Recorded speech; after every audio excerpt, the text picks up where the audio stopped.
Moments after our divorce concluded, my ex-mother-in-law blocked the exit of the house on Sheridan Road. "Never step inside my home again. Leave now, Elena," Diana Whitfield said, her rings catching the light from the foyer chandelier. Her voice pitched for the benefit of the two attorneys still packing their briefcases behind me. I smiled, the kind of smile I save for closing arguments I've already won. "Funny," I said, checking the time on my watch, 4:47 p.m. "I already sold this property. Closing happened Tuesday morning at 9, and 40 minutes ago, I terminated your son as CEO of Whitfield Textiles Group. If you're watching this from your car during a lunch break you can't really afford to take, or from a bathroom floor because it's the only door in the house that locks, comment your city below, then hit like and subscribe, because what happened over the 11 months before that afternoon is the reason I stopped being afraid of people who raise their voices in rooms they think they own." 3 things were happening at once inside that marriage, and I didn't understand until much later that they were happening on purpose, engineered by 3 different people who never once compared notes, because they didn't need to. They had each other's incompetence to hide behind. The first thing was money. $2.3 million had moved out of Whitfield Textiles Group's operating accounts over 14 months, routed through a shell vendor called Meridian Fabric Sourcing LLC that did not, as far as I could ever determine, source a single yard of fabric. I found the first wire transfer by accident, on a Tuesday night in March, while I was doing what I always did after Marcus fell asleep with the television still on S-Bun. I reconciled our joint accounts, a habit from growing up in a house where my father, a federal prosecutor for 19 years, taught me that the people who get away with things are the people nobody bothers to check. The second thing was a woman named Camille Reyes, 28 years old, Marcus's executive assistant since the merger, whose name started appearing on hotel receipts from the peninsula in Chicago at a frequency that had nothing to do with scheduling logistics. The third thing was a plan, mine, built slowly. In the 11 months between the night I found that first wire transfer and the afternoon Diana Whitfield stood in a doorway that no longer belonged to her family, telling me to leave a house I had already sold out from under all of them.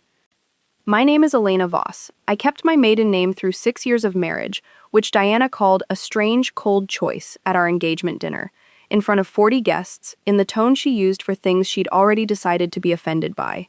I am a forensic accountant, a managing partner at Kessler & Voss Forensic Partners, a firm I built with my father's former law partner, Howard Kessler, specializing in the kind of financial fraud that hides inside companies that look, from the outside, like they're thriving. I trace stolen money for a living. I have testified in federal court 14 times. I have never once lost a case because I miscounted a number, and I was not about to let my own marriage be the first time.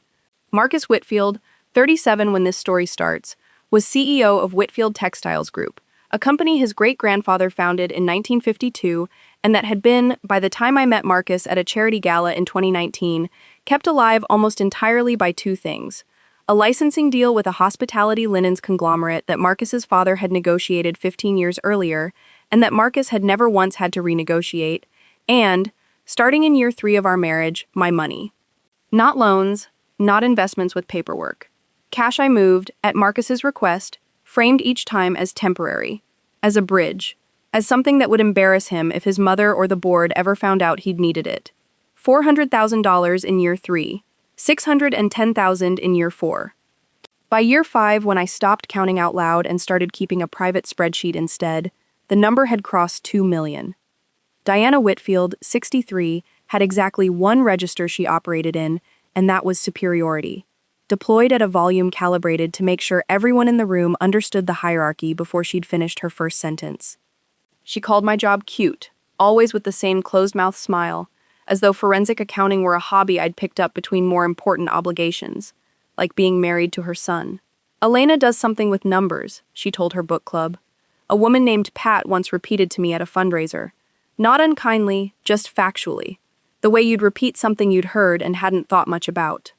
Diana had married into the Whitfield name in 1985 and had spent the 4 decades since treating that marriage as a promotion she'd earned rather than a transaction, and she extended the same logic to her son's marriage to me. I was useful, I was tolerated, and I was never, under any circumstance, to be mistaken for family in the sense that mattered. The sense with a capital letter and a seat at the head of the table. Sabrina Whitfield Cole, 31, Marcus's younger sister, had a single trait so consistent I could set a clock by it: entitlement. expressed as a permanent, low-grade astonishment that the world hadn't yet arranged itself around her preferences.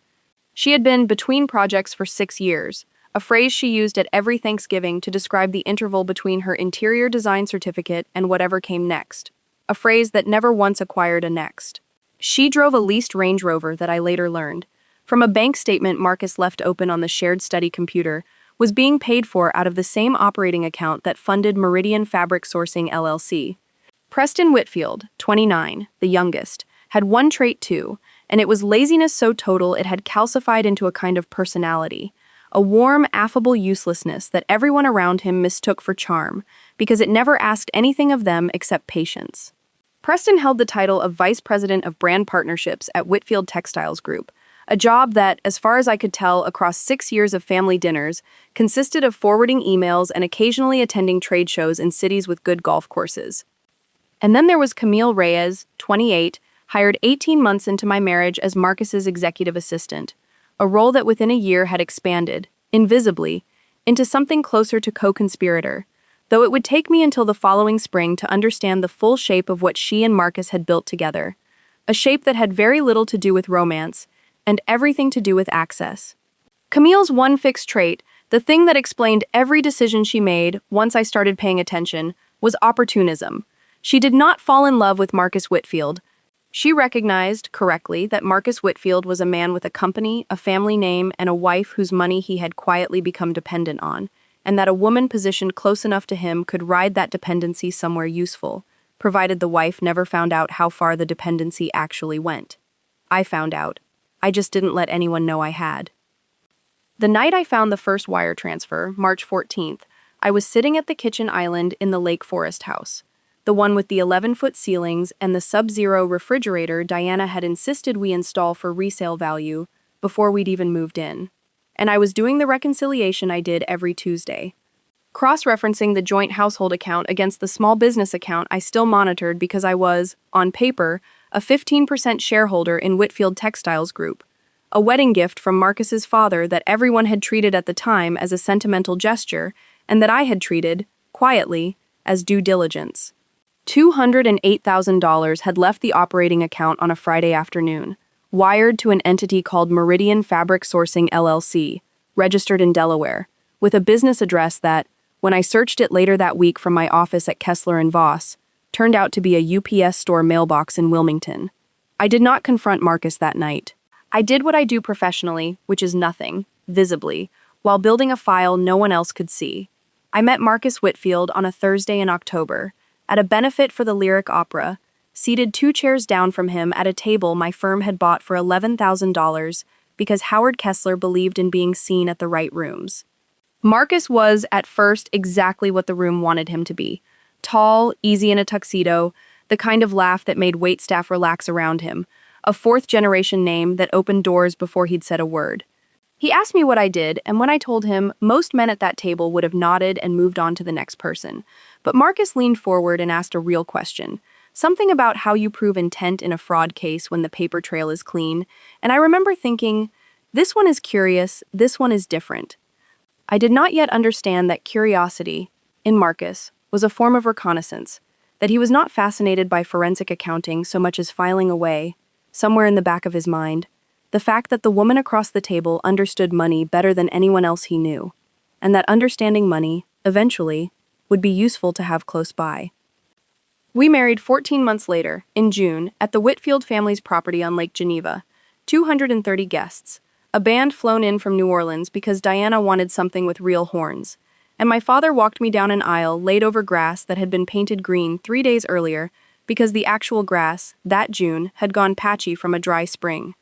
I noticed the painted grass. I don't think anyone else did. It should have told me something about the entire family, the willingness to paint over a problem rather than water it. But I was 30 then and in love with the idea that I had married into permanence. A 100-year-old name, a company with its founder's photograph still hanging in the lobby on Kinsey Street.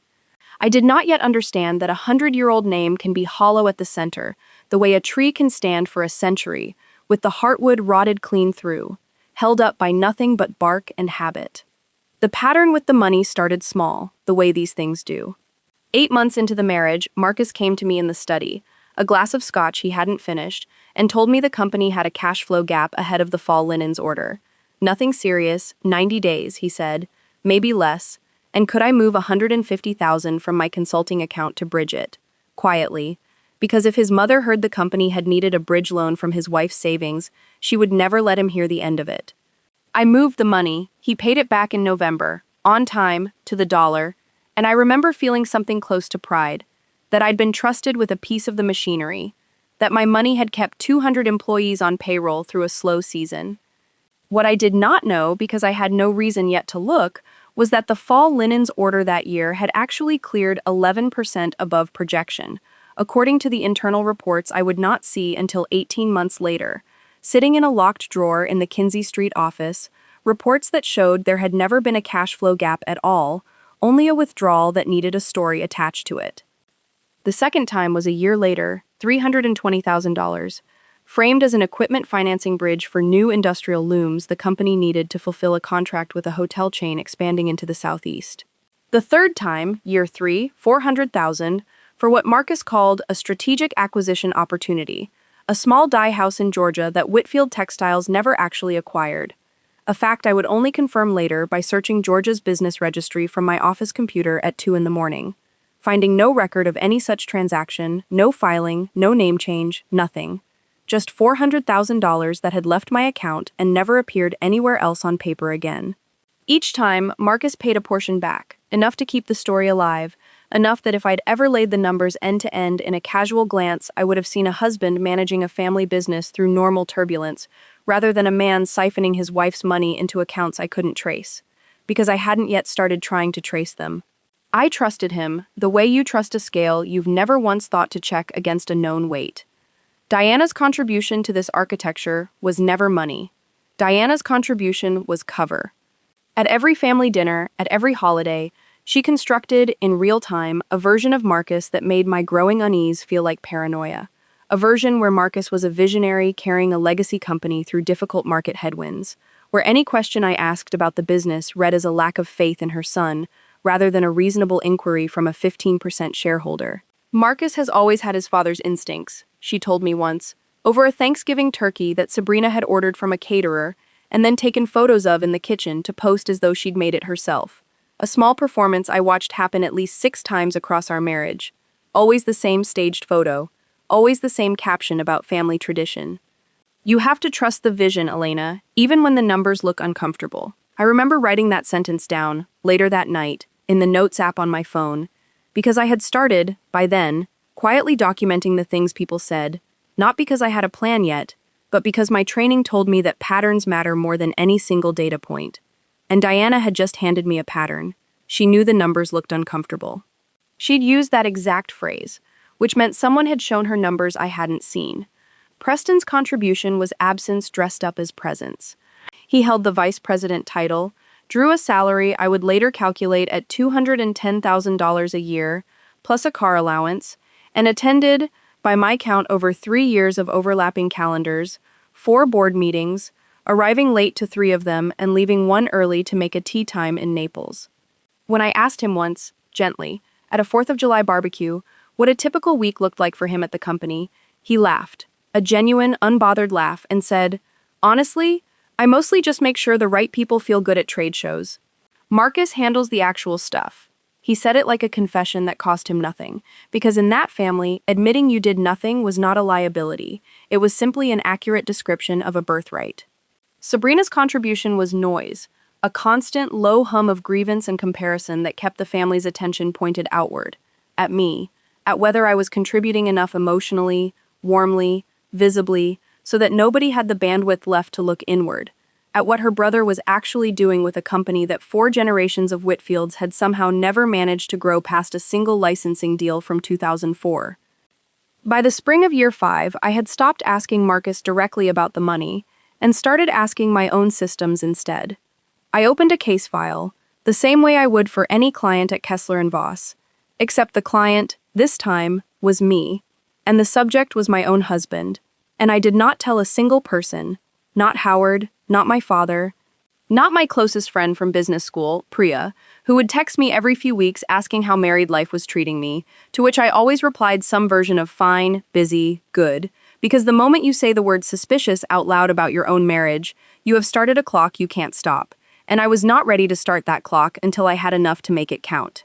I called my father on a Sunday morning in April, from my car, parked outside a coffee shop on Clark Street rather than from the house, because by then I had started to feel, in a way I couldn't yet justify, that the house itself was compromised, that even its walls belonged more to the Whitfields than to me. Richard Voss had spent 19 years as an assistant United States attorney in the Northern District of Illinois, prosecuting exactly the kind of financial crime I now suspected my husband of committing, before leaving to build a white-collar defense and consulting practice that, unofficially, still fielded calls from two former colleagues now senior in the FBI's Financial Crimes Unit.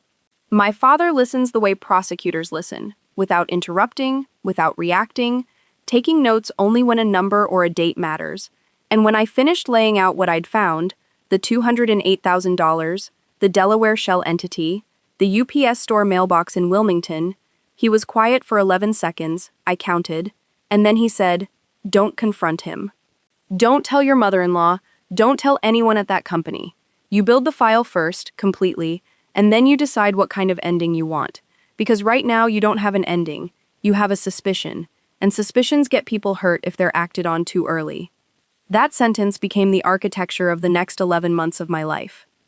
I started with Meridian Fabric Sourcing LLC, pulling its formation documents from the Delaware Division of Corporations, a public database that most people never think to check, which listed a registered agent service in Wilmington and a single organizer, a name I didn't recognize, Gregory Halden, whom a quick search connected to a small accounting firm in Rockford that, as far as I could determine, existed mostly to form shell entities for clients who paid a flat fee and asked no questions.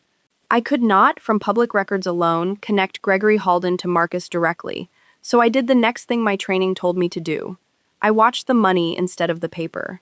Wire transfers leave fingerprints even when the entity receiving them is anonymous, because banks require originating account information, because correspondent banks log routing details, because the money, eventually, has to land somewhere real, in an account a real human being can spend from.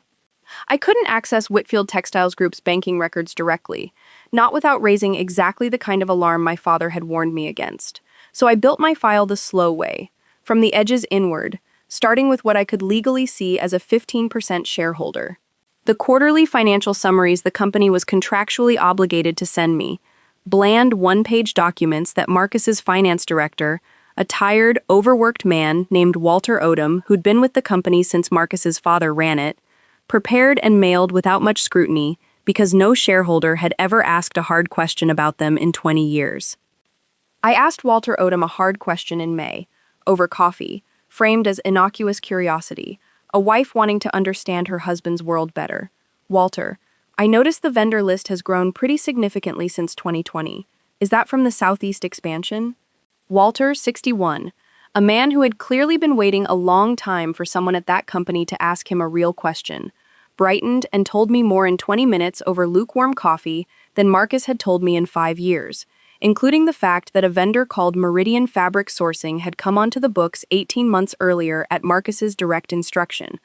bypassing the normal procurement review, and that Walter himself had raised the irregularity once, in a memo, and been told by Marcus, in a hallway conversation Walter still remembered clearly enough to describe the exact phrasing, that Meridian was a strategic sourcing relationship that didn't need to go through the standard process because of confidentiality provisions. Walter didn't like it. Walter didn't have the standing to do anything about it. Walter had 2 years left until retirement and a pension he wasn't going to jeopardize over a vendor he couldn't prove anything about. But Walter, without knowing it, had just handed me the confirmation I needed. The money wasn't leaving through an accident or an oversight. It was leaving through a system Marcus had personally built to avoid scrutiny. Camille Reyes entered my file not because I went looking for her, but because forensic work, done properly, never stays contained to a single question. I had set up a modest piece of software, the kind any investigator uses, that flagged calendar overlaps and expense report anomalies on the shared Whitfield Textiles Group system I still had limited shareholder access to, And in June, I noticed that Marcus's expense reports for client development dinners had begun clustering around a hotel, the Peninsula, on nights when I distinctly remembered him telling me he was in Milwaukee for a supplier meeting. I did not at first think affair. I thought money because money was the frame I was already inside, and I pulled the itemized receipts, which the company's expense system required for anything over $200, and found room service charges, spa charges, a single receipt for a bracelet from a jeweler inside the hotel, $4,200, charged to the company card and coded, by whoever processed it, as client relationship management. The recipient line on the internal booking system, which Camille herself would have filled out as his assistant, listed her own name as the accompanying guest on 3 of the 4 stays. She had, in other words, documented her own affair inside the company's expense software. Not out of carelessness, I would come to understand, but because Camille did not believe anyone would ever look, and because a paper trail that ran through legitimate business channels was, to her mind, safer than one that didn't exist at all, since an internal audit would read, client relationship management and move on, the way internal audits at underfunded companies with overworked finance directors tend to do. I sat with that information for 3 weeks before I told my father, because it was the first piece of the file that wasn't just numbers, and numbers I know how to hold without flinching.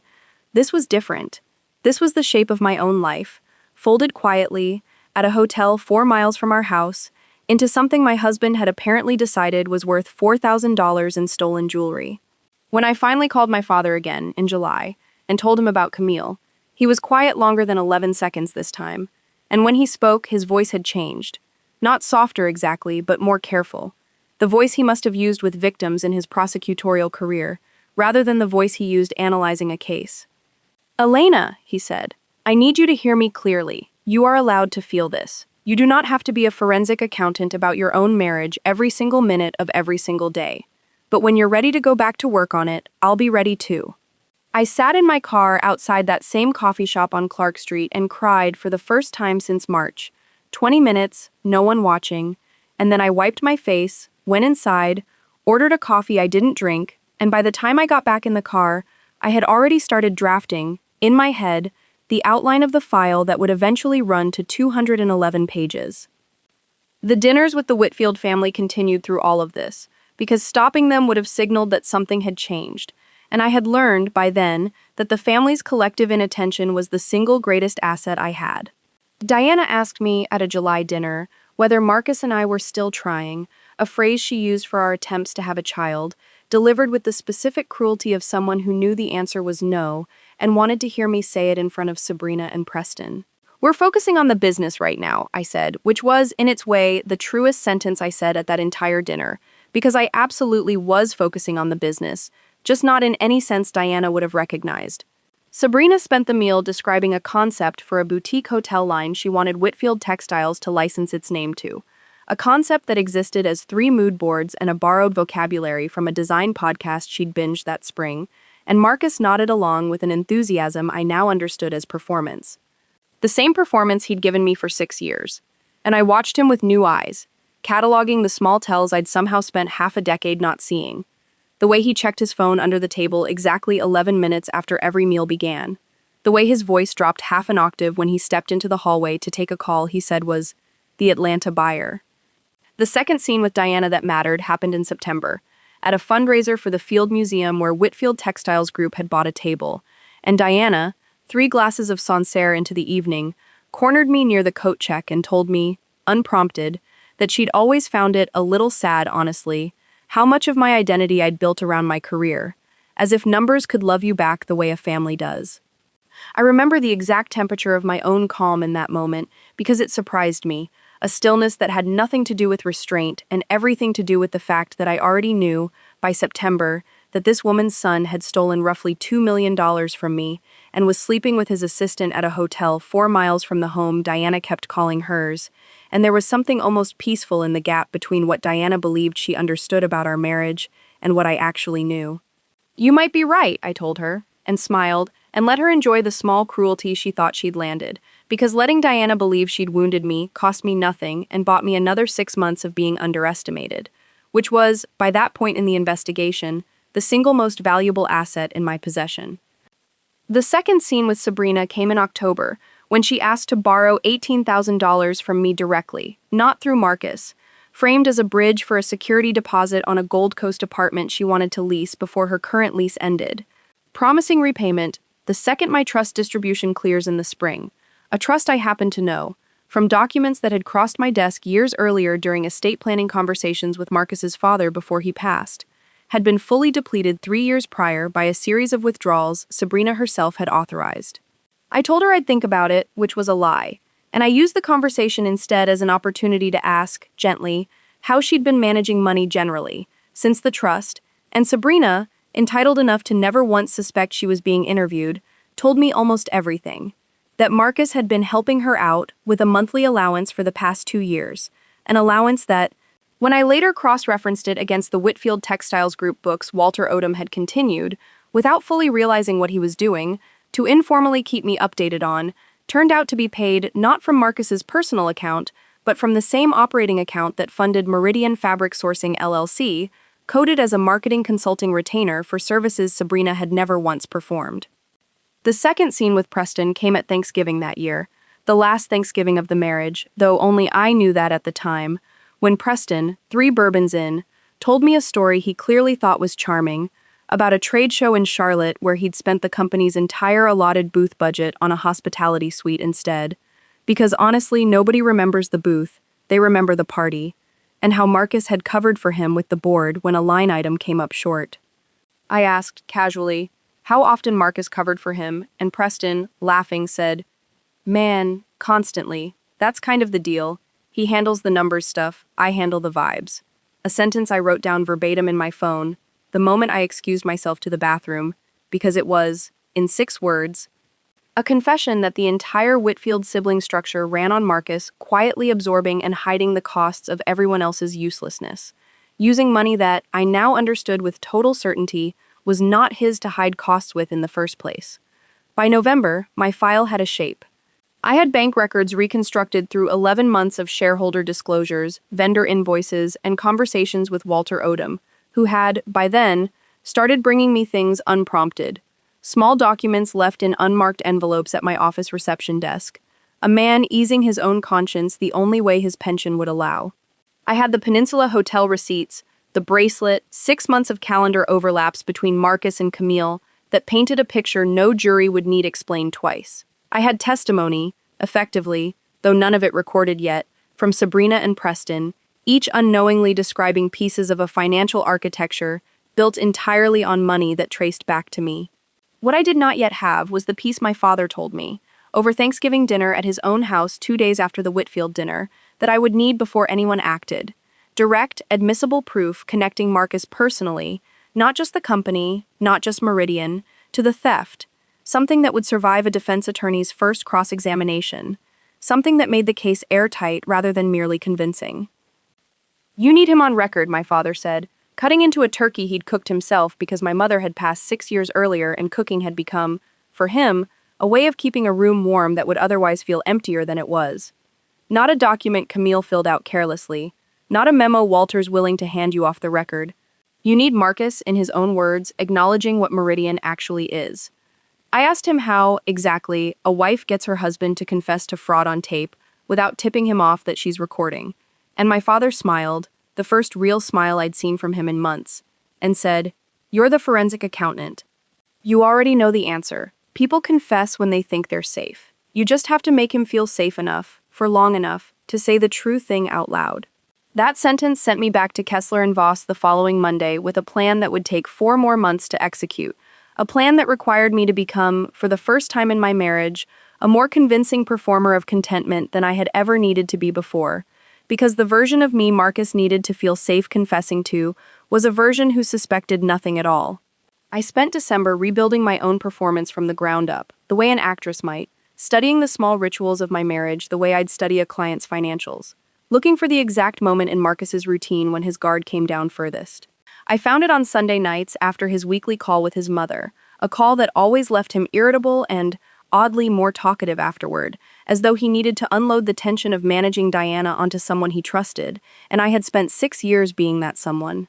I bought a small digital recorder from an electronics store in Skokie, paying cash, a detail my father insisted on, Leave no purchase trail that connects the tool to the case before the case exists. And I began carrying it in my robe pocket on Sunday nights, testing, waiting, saying nothing, recording nothing worth keeping for 6 straight weeks while Marcus talked about the Southeast expansion, the licensing renewal, his mother's opinions on the holiday party venue, ordinary marital noise that told me nothing new.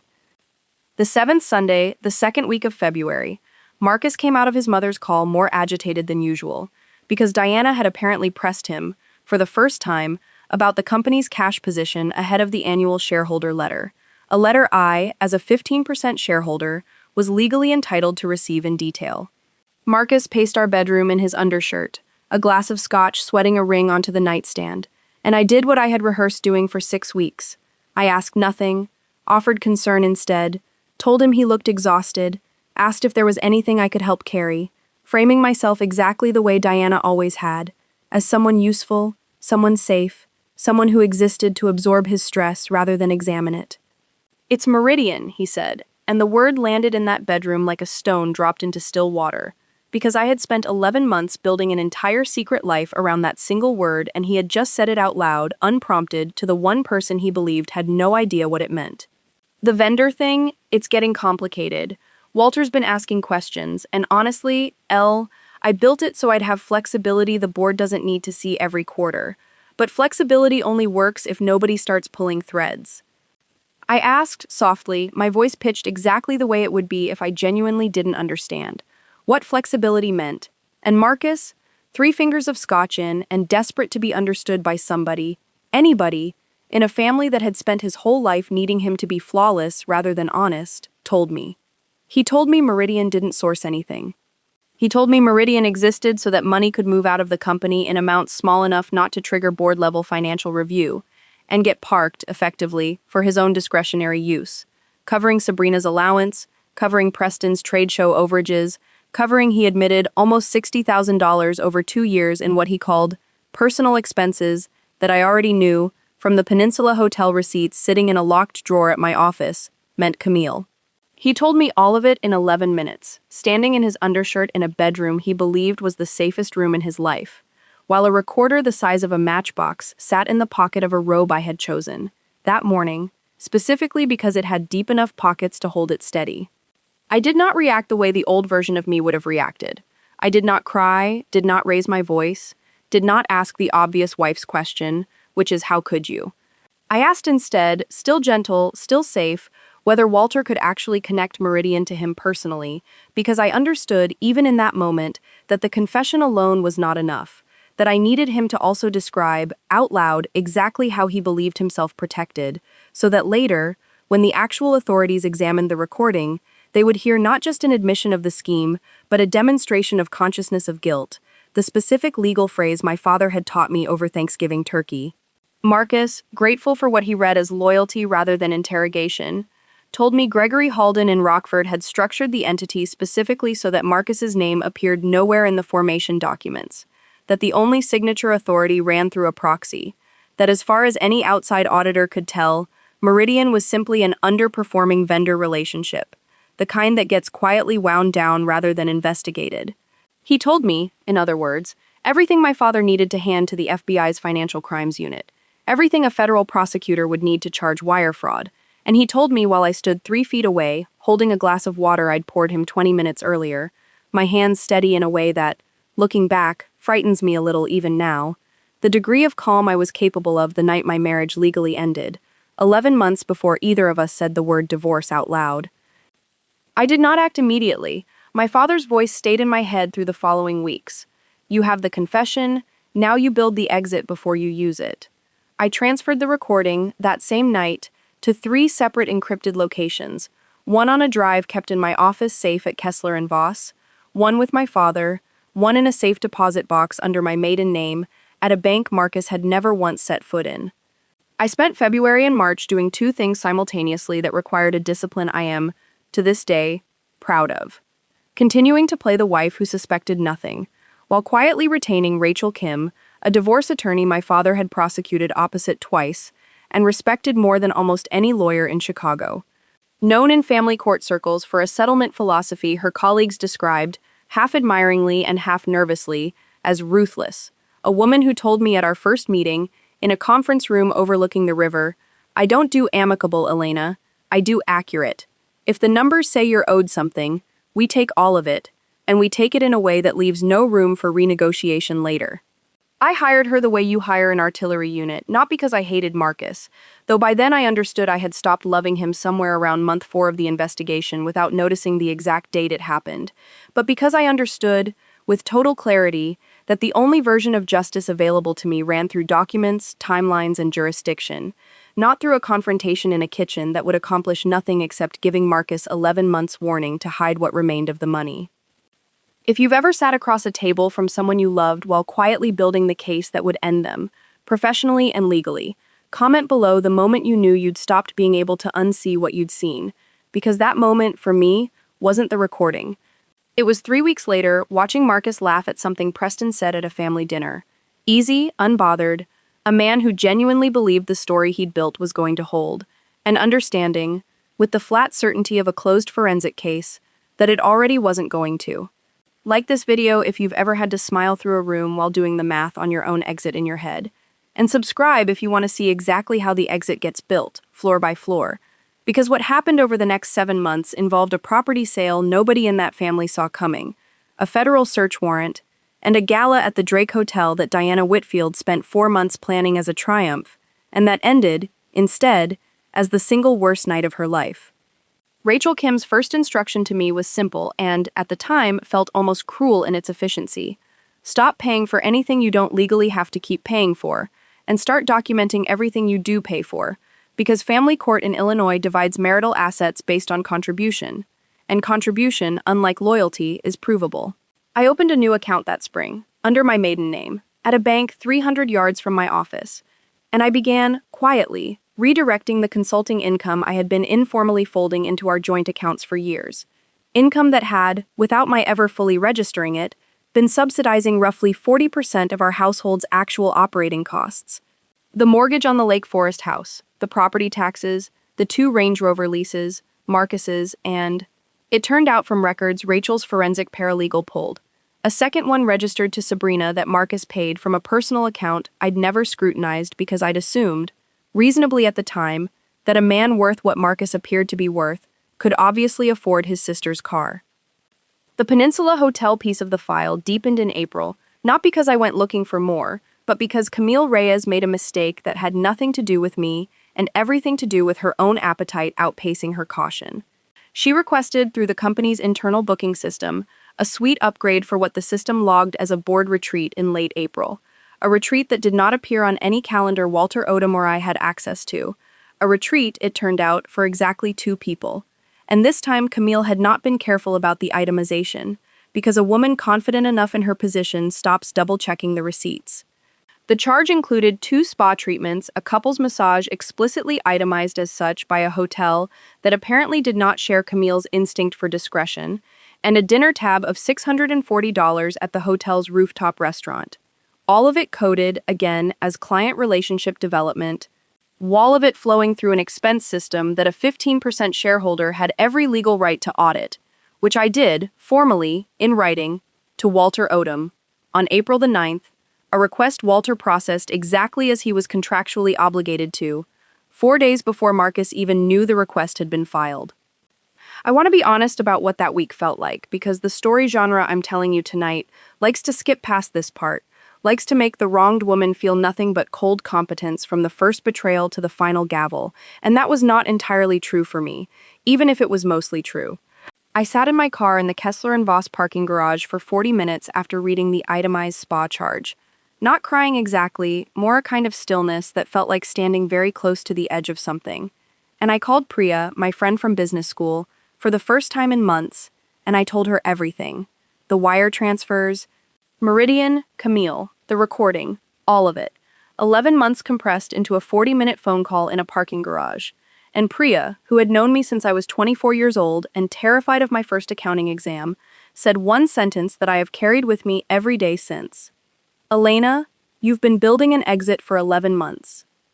You are not the woman who gets blindsided in this story. You're the woman who already knows how it ends. I drove home that night and slept 8 hours for the first time in weeks, because something in Priya's sentence had reorganized the entire architecture of my fear into something closer to resolve.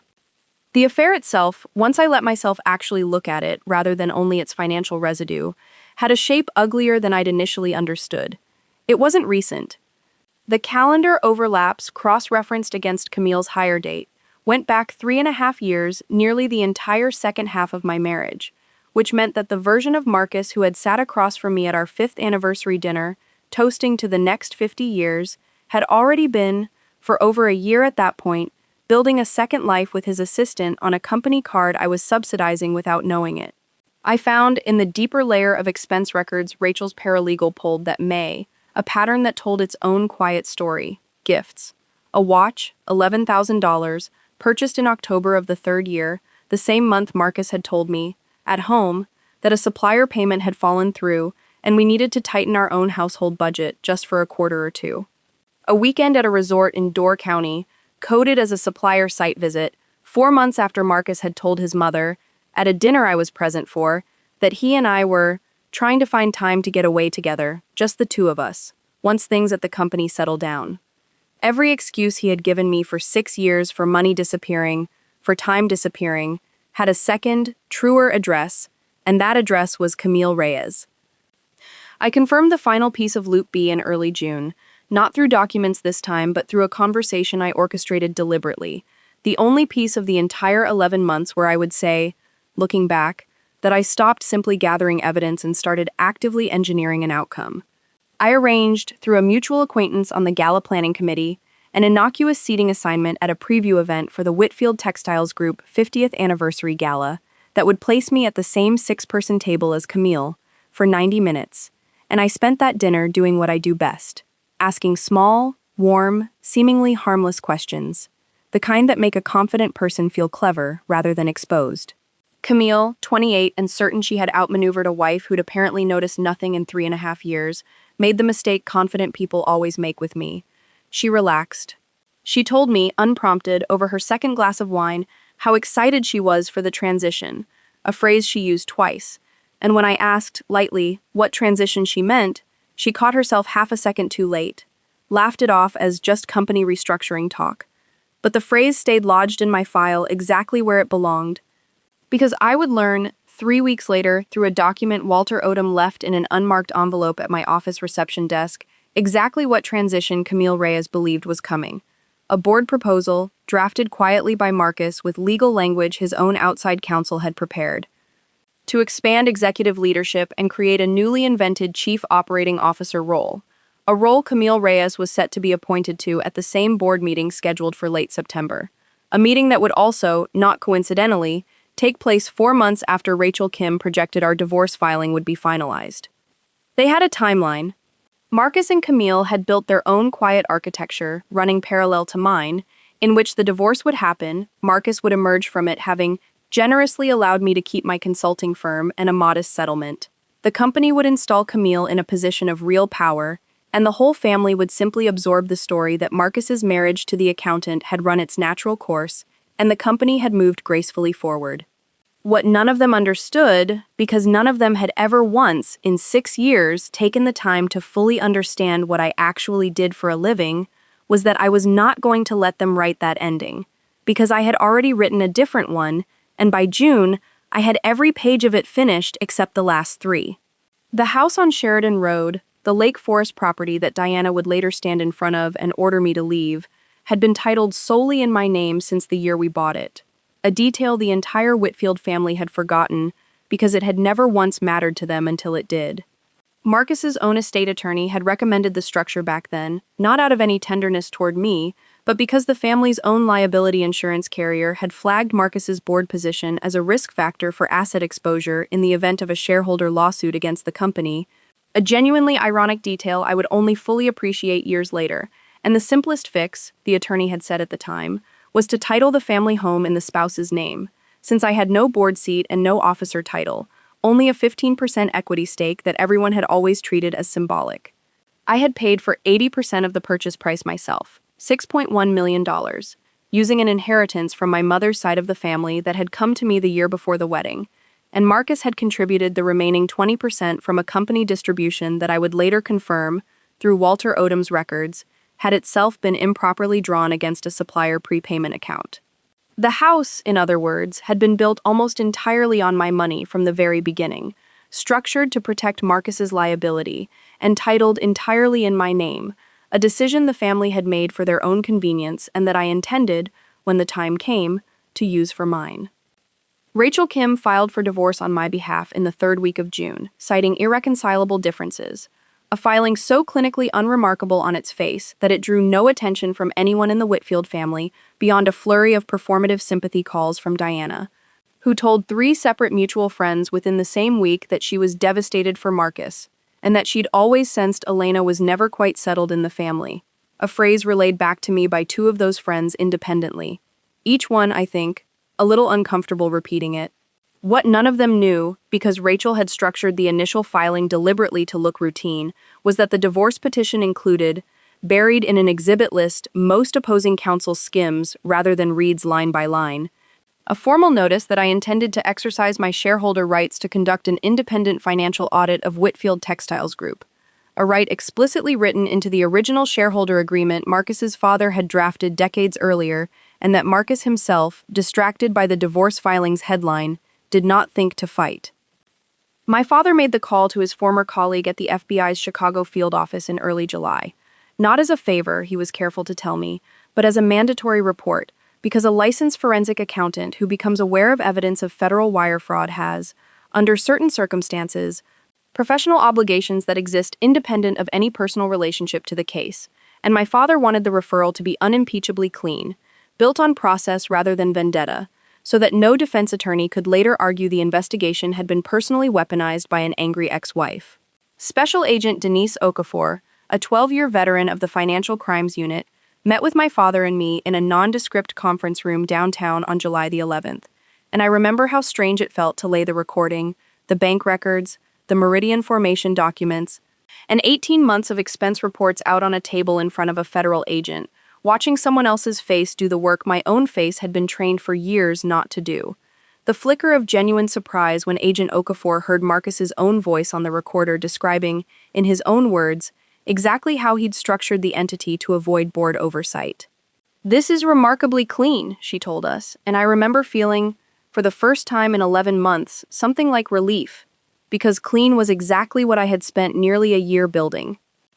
The federal investigation moved with a deliberate, procedural slowness through July and August that tested every ounce of patience I had left. Subpoenas issued to Meridian's registered agent, to the bank that had processed the wire transfers, to Gregory Halden himself in Rockford, who, Agent Okafor later told my father, folded almost immediately once presented with the paper trail, providing a signed statement confirming he had formed Meridian at Marcus's direct instruction and had never had any contact with a legitimate fabric supplier in his life. Meanwhile, Rachel Kim pursued a parallel track in family court, using the same underlying financial evidence, filtered through civil discovery rather than criminal process, to build toward a settlement that would not merely divide marital assets equitably, but would recognize, formally, that a significant portion of what looked like Marcus's wealth and equity had in fact been built on funds diverted from accounts I had contributed to. A legal theory Rachel described to me over coffee one Tuesday morning as not complicated, just underused. Because most divorce attorneys don't have a forensic accountant sitting across the table from them building their exhibits in real time.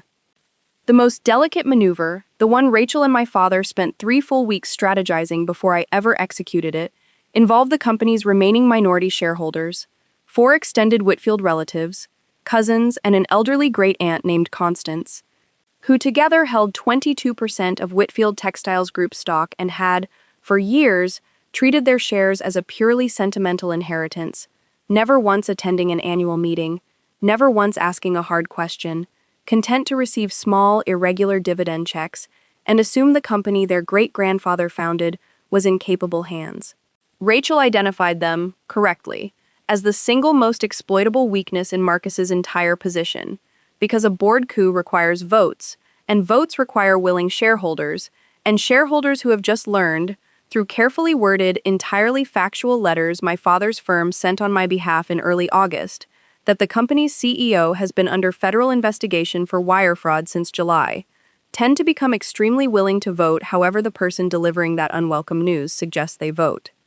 By the end of August, I held, through my own 15%, a negotiated purchase of 6 additional percentage points from Great Aunt Constance, at a price Rachel structured to feel generous rather than predatory, and proxies secured from 2 of the 4 cousins, a voting block of just under 31%. Enough.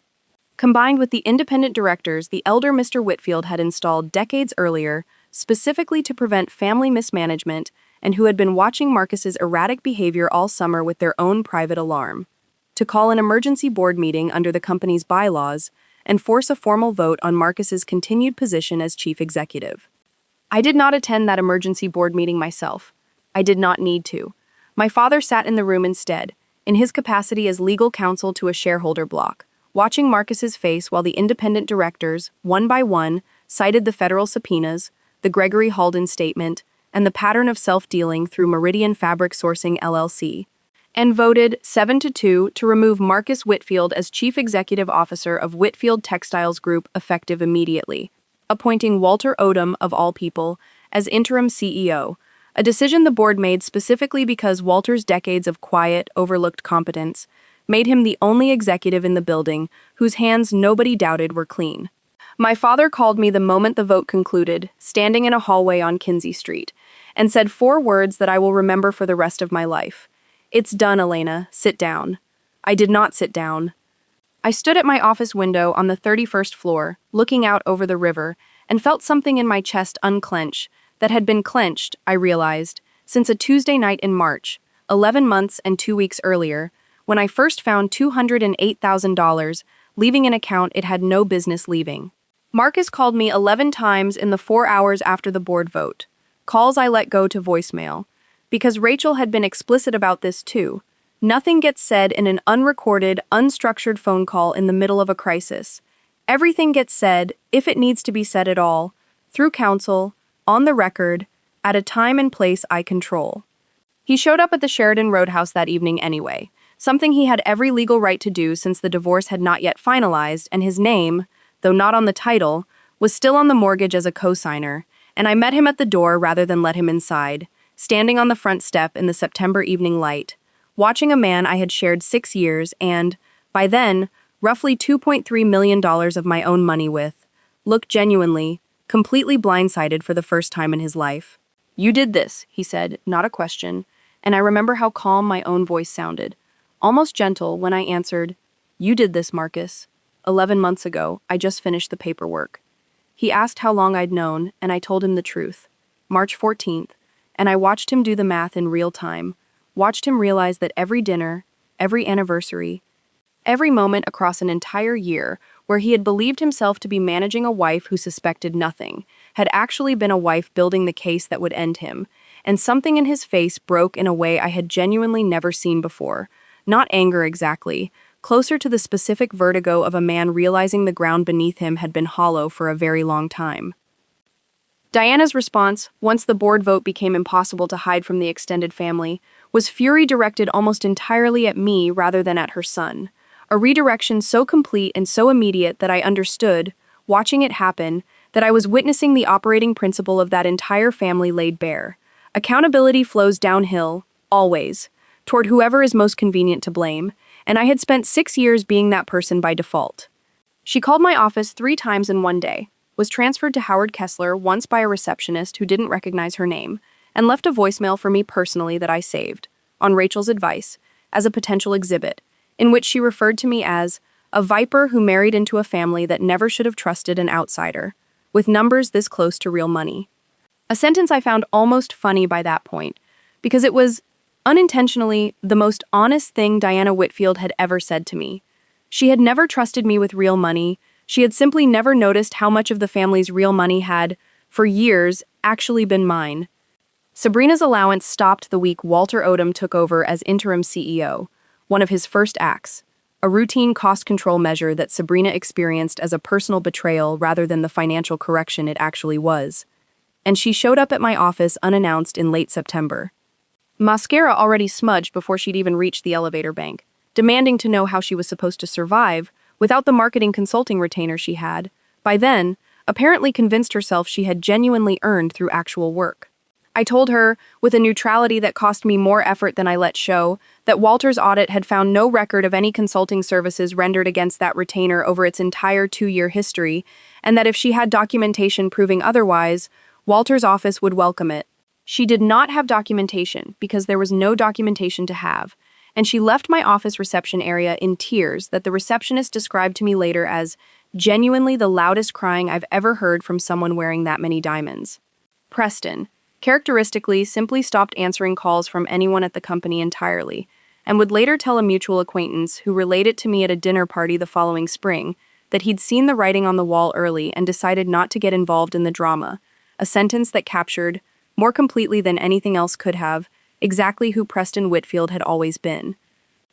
The Lake Forest property sale had been in motion since July, structured quietly through a broker Rachel Kim trusted, marketed off the public listing sites entirely to a single pre-qualified buyer, a technology executive relocating from the Bay Area who wanted privacy and speed more than negotiating leverage, and the sale closed for $4.2 million on a Tuesday morning in early October. 9:02 a.m., a closing I attended alone at the title company's downtown office, signing documents that transferred a house Diana had once called her own family legacy into the hands of a stranger from San Francisco who had never met a single Whitfield in his life and never would. I did not tell the family the sale had closed. I did not need to. I simply let Diana continue believing, for 4 more days, that the house she had grown up spending holidays in, that she had helped decorate for 2 decades of Christmases, still belonged, in some meaningful sense, to her family, right up until the afternoon she stood in its foyer and ordered me to leave a property she no longer had any legal claim to whatsoever. The final divorce hearing and the emergency board meeting formally terminating Marcus's remaining board seat had been scheduled, through a coincidence of court calendars and corporate bylaws that Rachel Kim and my father both insisted, with completely straight faces, was pure logistics rather than design, for the same Tuesday afternoon, 4:05 p.m. and 4:30 p.m. respectively, both concluding roughly 40 minutes before the Whitfield Textiles Group 50th anniversary gala was set to begin, at the Drake Hotel, an event Diana had spent 4 months and, I would later learn from the catering invoice Walter forwarded me as interim CEO's oversight duty, $340,000 of company money planning as a triumphant public reaffirmation of the family's legacy, a celebration she had scheduled deliberately to happen immediately following what she still believed, right up until that Tuesday, would be a quiet, contained, embarrassing but manageable divorce, easily buried beneath the good news of Marcus's continued reign as CEO. She had no idea, planning that gala through the late summer, that she was building the exact public stage on which the entire architecture of her family's dishonesty would come apart in front of every major client, board member, and society reporter in Chicago, because I had, months earlier, quietly ensured, through a conversation with the event's PR firm that I funded personally, and that nobody at Whitfield Textiles Group knew I had any involvement with at all, that the gala would proceed exactly as scheduled, that nothing about it would be canceled or postponed, regardless of what happened in family court or a corporate boardroom that same afternoon. The morning of that Tuesday, October the 14th, I woke at 5:40, 2 hours before my alarm, and lay in the dark of the guest suite I'd been renting since August, a corporate apartment on the 38th floor of a building near the river, running through the day's sequence the way I used to run through opening statements before a deposition. Divorce hearing at 4:05, board meeting at 4:30, gala at 5:15, each event a load-bearing wall in a structure I had spent 11 months designing and had exactly 1 chance to execute cleanly. I dressed carefully that morning, not for drama, though I understood, even then, that what I wore would become part of how this story got told at every dinner party in Chicago for the next several years. A charcoal Armani suit I'd bought the week before, with money that was, for the first time in over a year, entirely and uncomplicatedly my own. And I met Rachel Kim for coffee at 7, going over exhibit numbers one final time, the recording, the Meridian Formation documents, the Peninsula Hotel receipts, 11 months compressed into a binder 2 inches thick that Rachel handled with the specific tenderness of someone who understood exactly what it had cost to build. The divorce hearing itself lasted 11 minutes, not because the underlying case was simple, but because Marcus's own attorney, a competent but overmatched litigator named Fielding, who had clearly been retained on short notice and briefed on only a fraction of what Rachel's discovery had actually uncovered, took one look at the exhibit list, the federal subpoenas already a matter of public record, the shareholder agreement violations, the documented pattern of diverted funds, and advised his client, in a hallway conference that Rachel later described to me with something close to professional satisfaction, that contesting the settlement terms would be financially and reputationally catastrophic, given what's already on the record in the parallel criminal matter. Marcus signed. He got, in the end, the townhouse in Lincoln Park that had been his before our marriage, his personal retirement accounts, and nothing else. No claim on the Lake Forest property he'd never held title to. No claim on my consulting firm's equity. No claim on the settlement Rachel had structured to formally recognize, in writing, on the record, that a documented $2.3 million of marital funds had been diverted for his personal use without my knowledge or consent. A sentence that would matter enormously 4 months later when the federal case moved towards sentencing. Because a defendant's own signed divorce settlement, acknowledging the theft in writing, is not the kind of thing a defense attorney can later explain away as an ex-wife's exaggeration.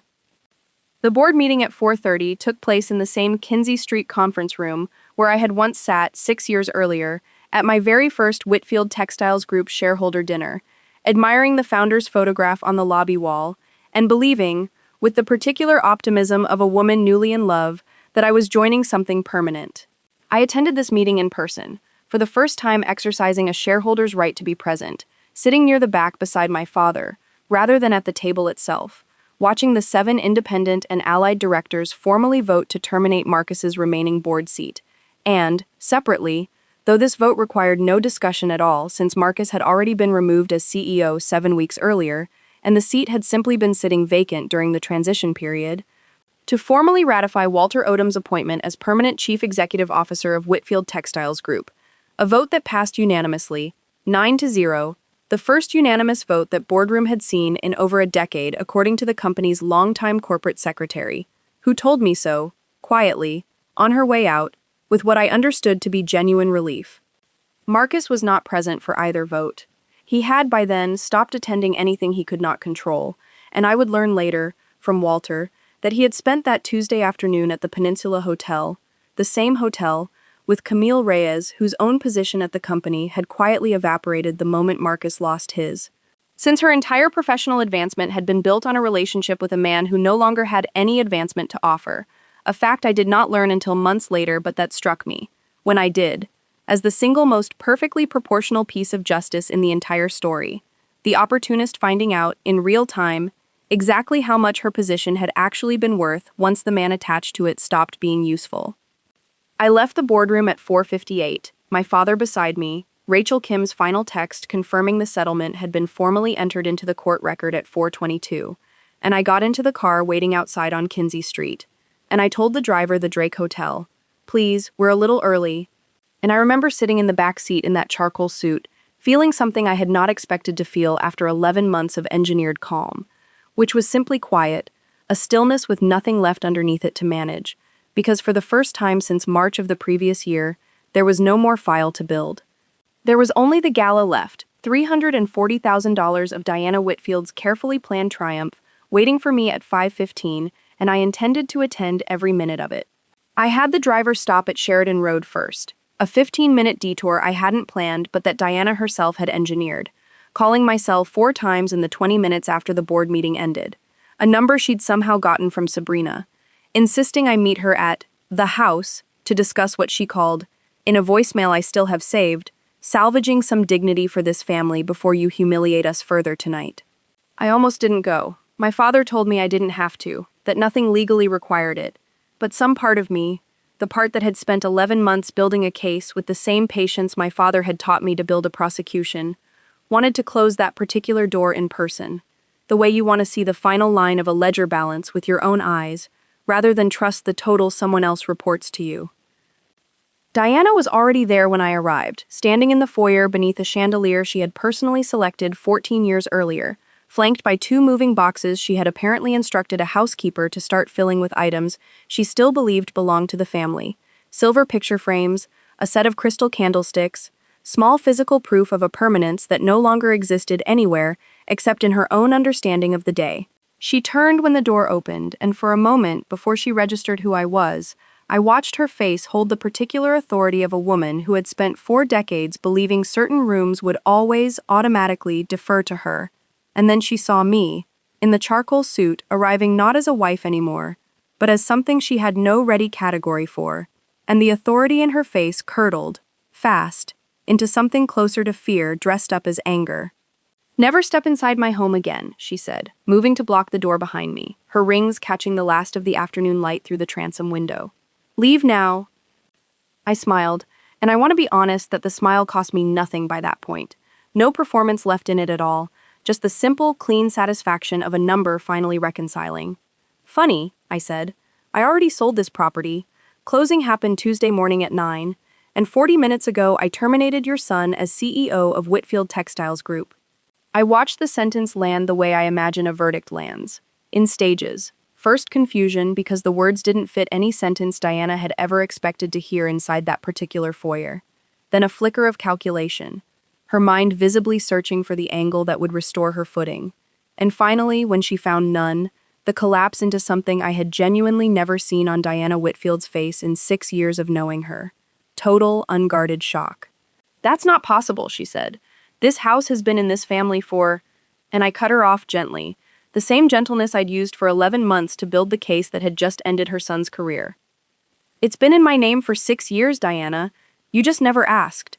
And the buyer takes possession Friday, so I'd get those boxes finished before then." I did not gloat. I did not raise my voice. I simply walked past her, through a house that no longer belonged to anyone in that family, retrieved the single box of my own belongings I'd left there for exactly this purpose, and left through the front door she had tried, uselessly, to block, stepping back into the car at 5:02, telling the driver we were now running slightly late for the Drake. The Drake Hotel's Gold Coast room had been transformed, over 4 months and $340,000 of company money, into exactly the kind of room Diana Whitfield had always wanted the Whitfield name associated with. Gold linens, a 50-foot ice sculpture of the company's original 1952 logo, slowly weeping onto a mirrored table, a string quartet playing something Vivaldi adjacent near the entrance. 280 guests, including 6 board members, 11 members of the Chicago Business Press, the mayor's deputy chief of staff, and every major hospitality industry client the company had courted over 5 decades. All of them gathered beneath a banner reading, "50 Years of Whitfield Excellence," a banner Diana had approved personally, in a font she'd chosen after, I later learned, rejecting 2 earlier proofs. I arrived at 5:19, 4 minutes after I'd told the driver we would, and I want to tell you honestly that walking into that room, into a celebration of a legacy built substantially on money that used to be mine, produced in me not nerves but something closer to clarity, the particular clarity of someone arriving at the final page of a very long document she has read so many times she no longer needs to check it against the original. Marcus arrived at 5:40, later than the family's own program called for, visibly unsteady in a way the room's other guests hadn't yet clocked, but that I recognized instantly. The specific rigidity of a man holding himself together through willpower alone. Camille Reyes nowhere in sight. A fact I would learn later meant she had already, that same afternoon, been formally informed by the company's new general counsel that her employment was terminated effective immediately, for cause, pending the outcome of the federal investigation into whether any expense reimbursements she had personally processed constituted knowing participation in the fraud. Diana intercepted Marcus near the entrance, and I watched from across the room a hurried, urgent conversation unfold between them, Diana's hands moving in the sharp, controlled gestures of someone trying to manage a catastrophe before it became visible to 280 witnesses, Marcus shaking his head. Once, twice, the particular helplessness of a man who has just learned there is no version of this evening he can still control. The moment itself, the one that would end up described in 3 separate Chicago business publications over the following week, began at 6:05, when the MC, a radio personality the family had hired for the evening, called Marcus to the small stage to deliver what the printed program still listed as Remarks from the CEO, a title that had not been accurate for 7 weeks and that nobody in the room except the board members present yet fully understood was no longer accurate at all. Marcus walked to the microphone and I watched him hesitate, a half-second too long, scanning the room, and I understood, watching him search the crowd, that he was looking for me, trying to gauge, before he said a single word, whether I intended to let this moment pass quietly or not, and I met his eyes across that room, in a charcoal suit, holding a glass of champagne I had not touched, and I gave him nothing, no signal, no mercy, simply the same flat, patient expression I had spent 11 months perfecting. because I had already decided, in the car outside the Sheridan Roadhouse, that I was not going to be the one to say anything at all in that room. I did not need to. I had spent 11 months making sure other people would say it for me. Walter Odom stood from the head table at 6:07, 2 minutes into Marcus's opening remarks about legacy and the next 50 years, and walked to the stage with the unhurried, procedural calm of a man who had spent 31 years at that company being overlooked, and had finally, at 61 years old, been handed the authority to stop being overlooked. And he took the microphone from Marcus's hand, gently, the way you'd take something from a child who no longer understood what he was holding, and said, into a room that went from a low champagne murmur to complete silence within 4 seconds, I think, before we continue, the board felt it was important for our guests and clients to hear directly, tonight, that leadership at Whitfield Textiles Group has changed. I was appointed permanent CEO this afternoon, following the board's unanimous vote to formally terminate Marcus Whitfield's position, a decision connected to an active federal investigation into the diversion of company funds through a vendor entity called Meridian Fabric Sourcing, an investigation I want to be direct with you about, because our clients and our board deserve directness, not spectacle. The room did not gasp. Not exactly. Gasping is for melodrama. And this was worse than melodrama. This was 280 of Chicago's most socially fluent people going, almost in unison, completely and uncomfortably still, the particular silence of a room full of people simultaneously calculating how quickly they can find their coats. Diana moved before Marcus could, crossing the room toward the stage in heels that clicked audibly against the marble in the silence, reaching for the microphone with the reflexive, decades-old instinct of a woman who had spent her entire adult life believing that the right tone of voice, delivered with enough conviction, could reverse any unwelcome fact. And she managed exactly one sentence. This is a misunderstanding that has no place at a family celebration, before a man near the back of the room, standing near the bar in a dark suit that did not match the room's dress code, raised a hand and said, quietly but clearly enough to carry, Mrs. Whitfield, I'm Special Agent Denise Okafor, FBI Financial Crimes Unit. I'd like to speak with you and your son privately, outside this room whenever you're ready. I had not arranged for Agent Okafor's presence at the gala. I want to be clear about that, because the genre this story lives in would love for me to have orchestrated even that, but the truth is simpler and, I think, more satisfying. The federal investigation had reached the stage, independent of anything I did that evening, where agents were actively monitoring Marcus's movements given flight risk concerns tied to the scale of the fraud, and Marcus's decision to appear at a public gala the same afternoon his CEO position was formally terminated in a board vote had simply given them the most convenient, least disruptive opportunity to make contact. What followed took 11 minutes, though it felt, standing in that room, considerably longer. Agent Okafor and a second agent I hadn't noticed until that moment, escorting Marcus toward a service hallway near the kitchen, not in handcuffs, not yet. Simply walking beside him with the specific quiet authority that makes handcuffs unnecessary in a room full of witnesses. While Diana followed, still talking, still trying to locate the sentence that would fix this, and Sabrina, who had arrived 15 minutes earlier in a dress that cost more than her missing marketing retainer had ever actually earned her, stood frozen near the ice sculpture with an expression of pure, uncomprehending panic. And Preston, true to the single trait that had defined him across every scene of this entire story, simply walked to the bar, ordered a whiskey neat, and watched the whole thing unfold from a safe, uninvolved distance, the way he had watched his entire life unfold, close enough to benefit from the family name, but never close enough to be responsible for anything it did. I did not follow them into the hallway. I stood exactly where I was, near the center of the room, and I let 280 guests, 11 journalists, and 6 board members watch, in real time, the precise moment the Whitfield family's carefully constructed 50-year narrative came apart. Not because I said a single public word about the divorce, the affair, or the money, but because I had spent 11 months making sure the truth would arrive at the exact moment and in the exact room where it could do the most legitimate, most undeniable, most unstageable damage, delivered not by a bitter ex-wife but by a federal agent, a newly appointed CEO, and a paper trail that could survive any cross-examination anyone cared to attempt. A reporter from the Tribune's business desk, a woman named Claudia Reyes Marsh, who I would speak with, on the record, 3 days later, made her way toward me carefully, notebook already out, and asked, gently, whether I had any comment, and I gave her exactly one sentence. The only public statement I made that entire night. I have complete confidence in Walter Odom's leadership, and I look forward to watching this company return to being run the way it should have been run all along. Nothing about Marcus by name, nothing about the affair, nothing that could be quoted as vindictive rather than measured. Because measured, I had learned across 11 months of building this file, is the only register that survives being repeated in print. Camille Reyes was not present for any of it, having already, by then, according to a detail Walter shared with me weeks later, packed 2 suitcases and left her apartment for what her landlord described to a process server as an indefinite trip, a departure that federal investigators would later characterize in a court filing the following spring as consciousness of guilt, since Camille's own signature appeared on several of the falsified expense reports the board's internal audit uncovered. Expense reports that, combined with the hotel receipts and calendar records I had compiled the previous year, formed the basis of a separate wire fraud conspiracy charge filed against her 4 months later.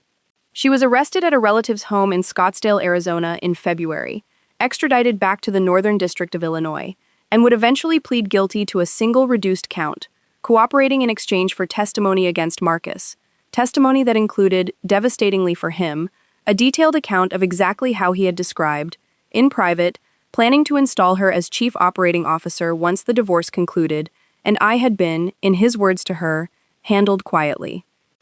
Diana never made it back into the Gold Coast room that night. She left through the service hallway alongside Marcus and the agents, and by the time the string quartet resumed playing, uncertainly, at Walter Odom's quiet instruction roughly 20 minutes later, most of the 280 guests had already begun a slow, orderly exodus toward the coat check, murmuring the specific low, electric murmur of people who have just witnessed something they will be describing at dinner parties for years. And I stood near the bar, finally accepting the glass of champagne I'd been holding untouched for over an hour, and I drank it slowly, alone, watching the ice sculpture of the company's 1952 logo continue, indifferently, to melt into the mirrored table beneath it, 50 years of a legacy dissolving into a puddle no one had thought to plan for. And I remember thinking, with a clarity that felt almost physical, that I had not come to that gala for revenge. Not really. Revenge had never been the actual engine of the 11 months behind me. I had come, simply, to finish an accurate accounting of what had actually happened in my own life, and to make certain, once and for all, that the accounting could never again be argued with. The weeks immediately following the gala moved with a strange, compressed intensity, the kind of period where months of consequence arrive within days because the underlying structure had already been built and simply needed to be triggered. Marcus was released that same night without charges being formally filed, a detail the tabloid coverage got predictably wrong, running headlines implying an arrest that hadn't technically happened yet, though the federal grand jury indictment, when it came 6 weeks later in late November, charged him with 4 counts of wire fraud and 1 count of making false statements to a financial institution,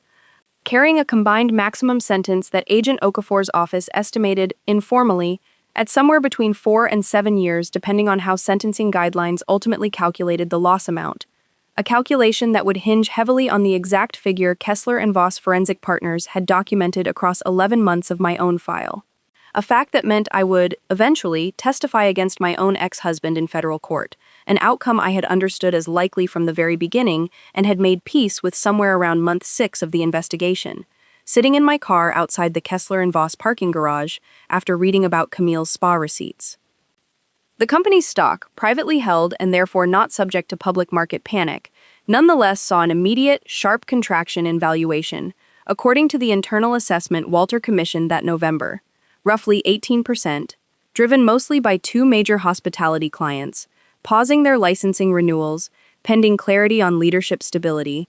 a contraction that Walter, in his first 90 days as CEO, addressed not through spin or reassurance but through the same quiet, unglamorous competence that had kept him underestimated at that company for 3 decades. He personally called every major client, walked them through the board's decisive action, the clean leadership transition, and the specific financial controls now being implemented, controls I helped design in an unpaid advisory capacity, because, as I told Walter over coffee in November, I had already spent 11 months building the forensic map of exactly where the company's vulnerabilities lived, and it seemed a waste to let that knowledge simply evaporate. By February, 4 months after the gala, both hospitality clients had renewed, and the company's valuation had not merely recovered but exceeded its pre-scandal level. A fact the Tribune's business desk, in a follow-up piece Claudia Reyes Marsh wrote in March, attributed directly to a rare case of a family business surviving scandal, by finally, belatedly, promoting competence over bloodline. Diana's social contraction happened faster than the company's financial one and proved, in the end, considerably less recoverable.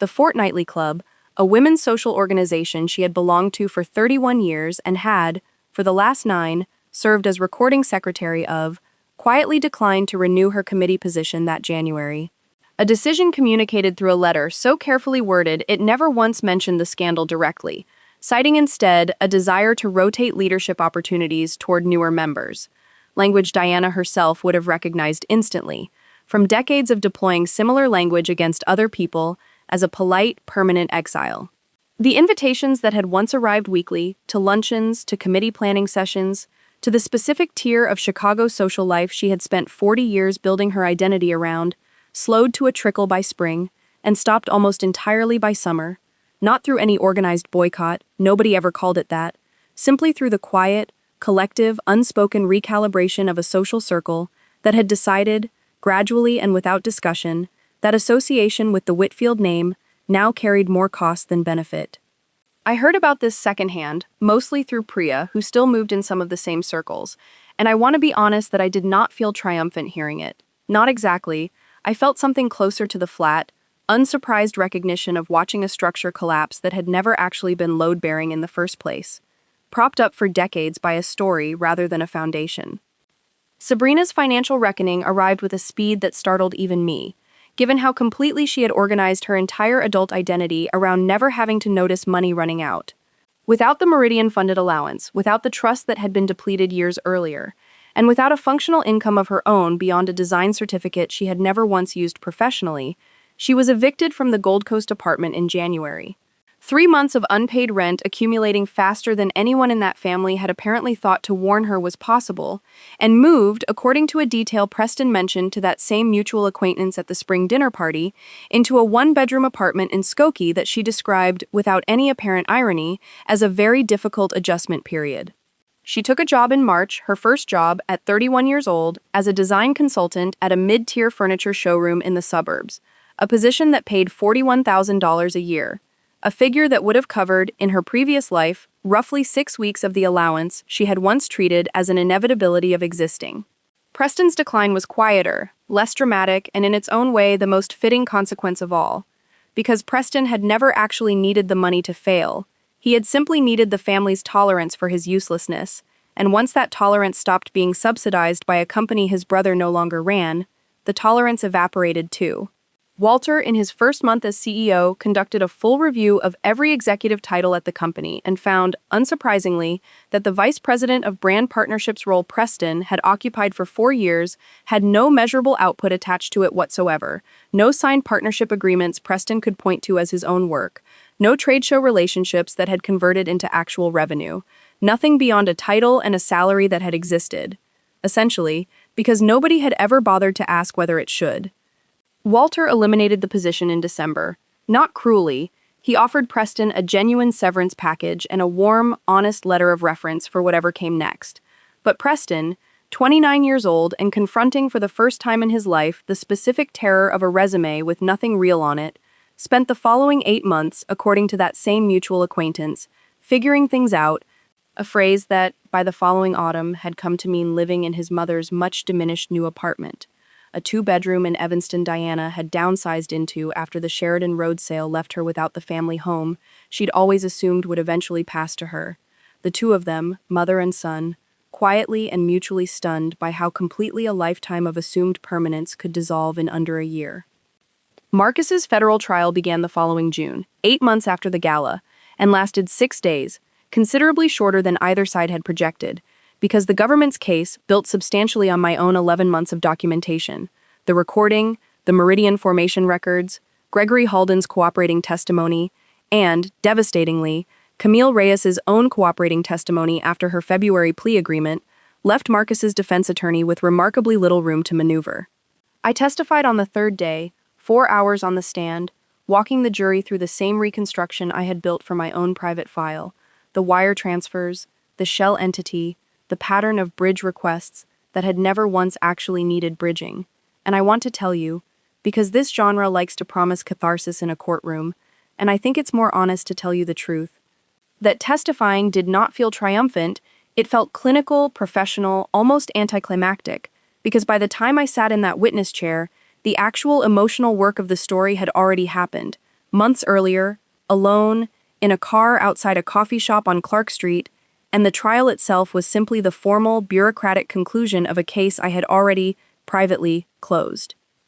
The jury convicted Marcus on all 4 counts of wire fraud and the single count of false statements after deliberating for just under 5 hours. And at sentencing in September, the federal judge, citing the scale of the fraud, the breach of fiduciary duty to minority shareholders, and what she called, reading from prepared remarks, a sustained pattern of deception directed at the defendant's own spouse,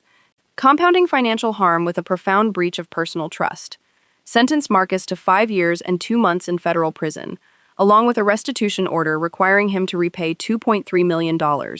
a figure that would take, based on his post-conviction financial disclosures, which listed assets reduced almost entirely to the Lincoln Park townhouse and a depleted retirement account, most of the remainder of his working life to satisfy even partially. Camille Reyes, under the terms of her cooperation agreement, received 18 months, most of which she would serve at a minimum security facility in Texas, closer to family she had, according to the sentencing memo, not spoken to in over 3 years, a detail that struck me, reading it, as the quiet coda to a woman whose entire strategy had been proximity to power, ending, in the end, with distance from everyone. Diana attended every day of Marcus's trial, seated in the second row of the gallery, dressed, each day, with the same careful, formal precision she had once brought to fortnightly club luncheons, and I watched her, from the prosecution's side of the courtroom, age in a way that felt almost visible across 6 days. The specific erosion of a woman who had spent her entire life believing her family's name, functioned as a kind of armor and was now watching, in real time, exactly how thin that armor had actually been. She did not speak to me during the trial, not once, not even a glance in my direction, and I understood, watching her carefully composed silence, that this was its own kind of admission, that whatever version of righteous fury had carried her through the gala and the months immediately after had, by the time of the actual trial, curdled into something closer to exhaustion, the specific exhaustion of someone who has finally run out of narratives to construct. My own year, the 12 months following the gala, looked almost nothing like the 11 months that preceded it. And the contrast still surprises me sometimes, the way silence surprises you after a long stretch of sustained noise. Kessler and Voss forensic partners grew faster in that single year than in the 5 years prior combined. Not because I advertised any part of my personal story. I never once discussed the Whitfield case publicly beyond the single measured quote I gave Claudia Reyes Marsh the night of the gala, but because Chicago's business community is small enough, and gossip fluent enough, that within months, every family office and mid-sized company with a board member who'd started asking uncomfortable questions about a CFO or a sibling's expense account knew, quietly, that the woman who'd uncovered the Whitfield textiles fraud ran a firm on Wacker Drive, and by the following spring, Howard Kessler and I had hired 6 new associates, opened a satellite office in Milwaukee to handle the Wisconsin manufacturing clients who kept calling, and turned away more potential engagements than we'd taken in total the year before. A specific, concrete kind of validation that felt, to me, considerably more meaningful than anything that had happened in that Gold Coast room, because it was validation of the actual work, not the story wrapped around it. I bought a condo that December, on the 31st floor of a building overlooking the river, 4 blocks from my office, paid for entirely in cash from the Lake Forest sale proceeds, and the settlement Rachel Kim had secured, and I remember the specific pleasure of furnishing it slowly, deliberately, with things I actually wanted rather than things that photographed well for Diana's approval, a set of mismatched vintage chairs from an estate sale in Evanston that would have made her wince, a wall of bookshelves instead of the statement art piece every decorator she'd ever recommended insisted every serious living room required. I started running again that winter, something I'd let lapse entirely during the marriage, 3 miles along the lakefront path most mornings before work, and I noticed, somewhere around February, that I had started, for the first time in years, thinking about my own life in terms of what I wanted next rather than what needed to be managed, absorbed, or quietly held together on someone else's behalf. Walter Odom and I stayed close through that year in a way neither of us had anticipated. Professionally at first, since I continued advising the company's board on financial controls through the transition. And then, gradually, in a warmer register, Walter inviting me to his daughter's wedding that August. A gesture that struck me, arriving at a small backyard reception in Oak Park, with actual joy rather than obligation, as the specific opposite of 6 years of Whitfield family functions I had attended out of duty and performed contentment I no longer needed to perform.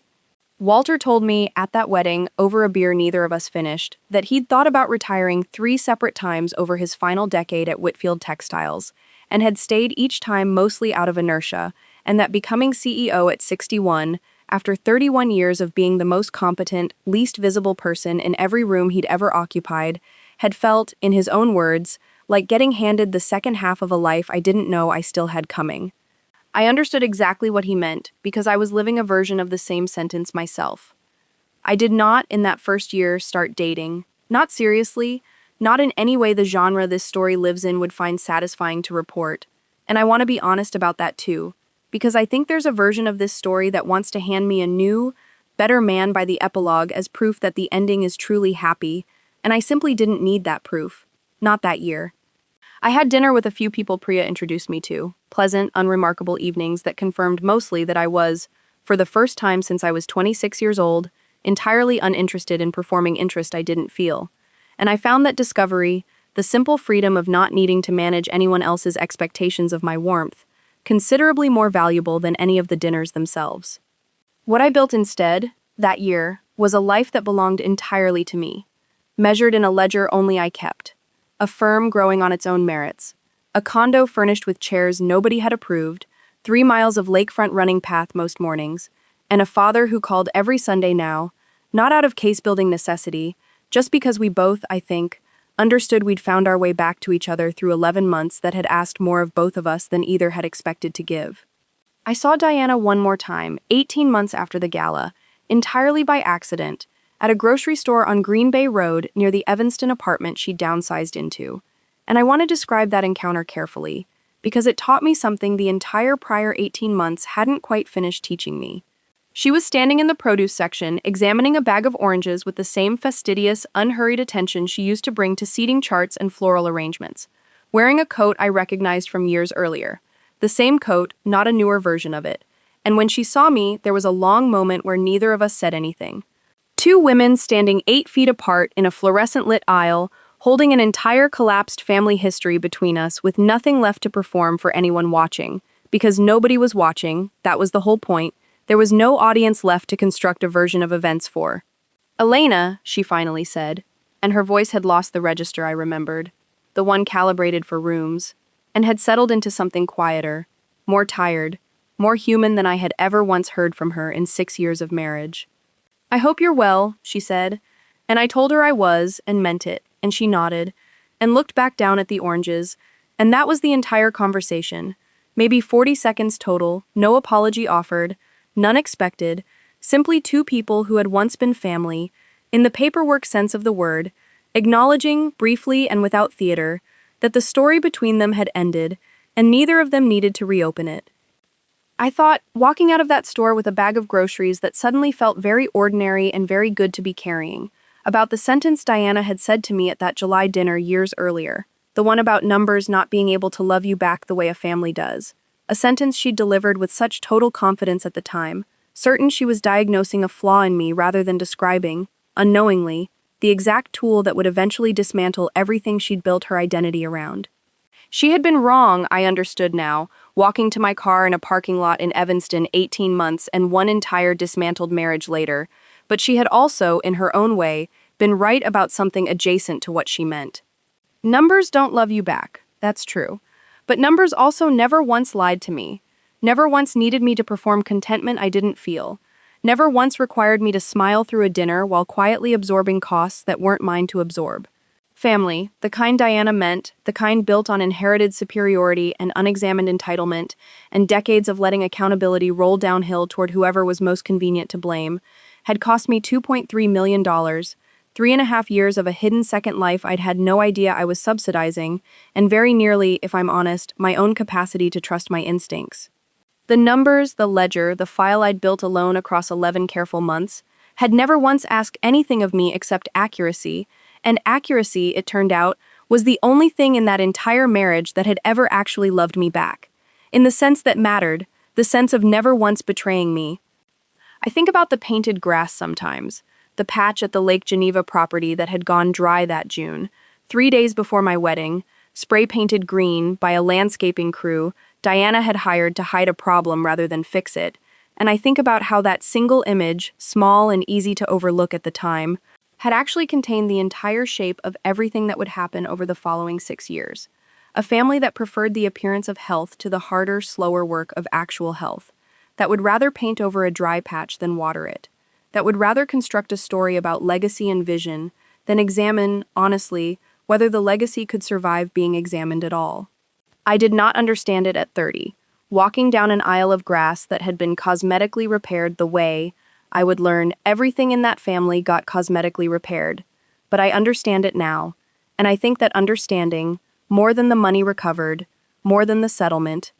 more even than watching Marcus's sentence get read aloud in a federal courtroom, is the actual inheritance I carried out of that marriage. An instinct, sharpened now permanently, for the difference between something that has been genuinely built and something that has only been made to look, from a comfortable distance, like it was. Rachel Kim and I still have lunch every few months, and she told me once, over a table at a restaurant on Randolph Street, that the Whitfield case had become something of a quiet legend among the family law attorneys she knew. Not for the settlement amount, which was, by the standards of Chicago divorce, respectable but not extraordinary, but for the discipline of it, the fact that I had built an entire parallel forensic case, silently, for 11 months, while continuing to function, outwardly, as an unsuspecting wife, without ever once tipping my hand early out of anger, fear, or impatience. Most people can't do that, Rachel told me, not because they're not smart enough, but because they can't stand the waiting. You waited 11 months to say a single true thing out loud to any of them, and you only said it once, and it was perfect. I told her the waiting hadn't felt disciplined from the inside. It had felt, most days, like carrying something heavy through a house full of people who had no idea you were carrying anything at all. And she said that was probably true of most discipline, that it rarely feels like discipline while you're inside it. It only looks that way afterward, to people counting the months from the outside. 2 years out from the gala, I ran into Sabrina, also by accident, though this encounter had none of the quiet grace of the one with Diana. It happened at a fundraising luncheon I attended on behalf of Kessler and Voss, a modest event at a hotel ballroom nowhere near the scale of the Whitfield Anniversary Gala, and I noticed her working the room not as a guest but as staff, wearing a name tag from the furniture showroom that had employed her since the previous spring, apparently there to oversee a small display of dining sets the showroom had donated as a silent auction item. She saw me before I could decide whether to approach, and crossed the room with the specific, brittle energy of someone who has spent 2 years rehearsing what she'd say if this moment ever arrived. "You destroyed this family," she said, low enough that only I could hear it, standing close enough that I could see the exhaustion under her makeup. Real exhaustion now, the kind that comes from actual work rather than the performed exhaustion of curating mood boards. I told her, as calmly as I'd told Diana in that grocery store aisle, that I hadn't destroyed anything, that I had simply stopped subsidizing a family that had spent years destroying itself quietly enough that nobody inside it had noticed, and Sabrina opened her mouth to respond, closed it again and walked away, and I watched her go and felt, for the first time in the entire 2 years since the divorce, something close to sympathy rather than satisfaction, because Sabrina, unlike her mother, unlike Marcus, had never actually built anything to lose. She had simply been handed a life she'd never developed the muscles to hold on to herself. And losing it had, in its own strange way, forced her, at 33 years old, into the first genuinely difficult, genuinely hers, chapter of her entire adult life, and I found myself hoping, walking back to my own table, that she'd eventually find something real inside that difficulty, the way I had. Preston, by that same 2-year mark, had drifted almost entirely out of the story, the way I think Preston had always been drifting toward the edges of every story he was ever technically part of. Priya heard, secondhand, through the same mutual acquaintance who'd kept loose tabs on the family, that he'd moved to Nashville that year, taken a sales job at a boutique hospitality supply company through a college friend. A job that, from what I could tell, actually suited him. Low stakes, plenty of golf-adjacent client dinners, no real accountability beyond hitting modest quarterly numbers, and I remember thinking, hearing this, that it was the most honest outcome available to Preston. a life-size job finally matched to a life-size set of ambitions, rather than the inflated executive title he'd spent 4 years occupying at a company his own labor had never actually justified. I felt nothing negative about Preston's landing, if I'm honest, no satisfaction and no resentment either, because Preston had never once, across 6 years, done anything actively cruel to me. He had simply been a passenger in a family whose engine had been running on stolen fuel, and passengers, in my experience, rarely get asked to account for where the fuel came from. Marcus's situation, of the four of them, remained the one I followed most closely, not out of any lingering emotional attachment that had genuinely, completely dissolved somewhere in the 11 months of building the file, but out of the same forensic habit that had gotten me into this story in the first place, a need to see a ledger closed all the way to zero rather than left open. He served his sentence at a federal facility in downstate Illinois, and I received, through my attorney rather than directly, 2 letters from him over the following 3 years, both of which I read once, calmly, and neither of which I answered, the first apologizing in general terms that carried, even on paper, the specific evasiveness of a man still more concerned with how he was perceived than with what he'd actually done. The second, arriving 18 months into his sentence, considerably more honest, describing, in language that finally sounded like it belonged to a person rather than a performance, the specific vertigo of losing every external structure that had once told him who he was, the company, the name, the marriage, the affair, all of it gone at once, and being left, for the first time in his adult life, to sit with nothing except whatever was actually underneath. I don't know if that second letter represented genuine growth or simply the particular clarity that comes from a federal prison cell with nothing else to occupy the mind, and I decided, reading it, that I didn't need to know, that it wasn't my job anymore to evaluate Marcus Whitfield's inner life, that I had done the only job that had ever actually been mine, which was to make sure the truth got documented accurately, and the consequences landed where the evidence said they should land. The restitution payments arrived quarterly, small, modest amounts garnished from whatever limited income Marcus could generate even after his release. A schedule Rachel Kim's office monitored on my behalf, so I never had to think about it directly. And I remember feeling, the first time I saw one of those payments clear, not triumph, but a kind of clerical satisfaction. The specific, unglamorous pleasure of a column finally, slowly, correctly filling back in after being empty for years. I did not need the money by then. Kessler and Voss had grown enough that the restitution amounts were, financially, almost beside the point. But I needed the accounting, I think. The way I have always needed accounting. Because an unresolved number, to me, has always felt less like an inconvenience and more like an open wound. And I had spent an entire marriage inside a family that specialized in leaving wounds open, painted over, unexamined, and I was simply never going to let that particular wound stay open a day longer than the law required.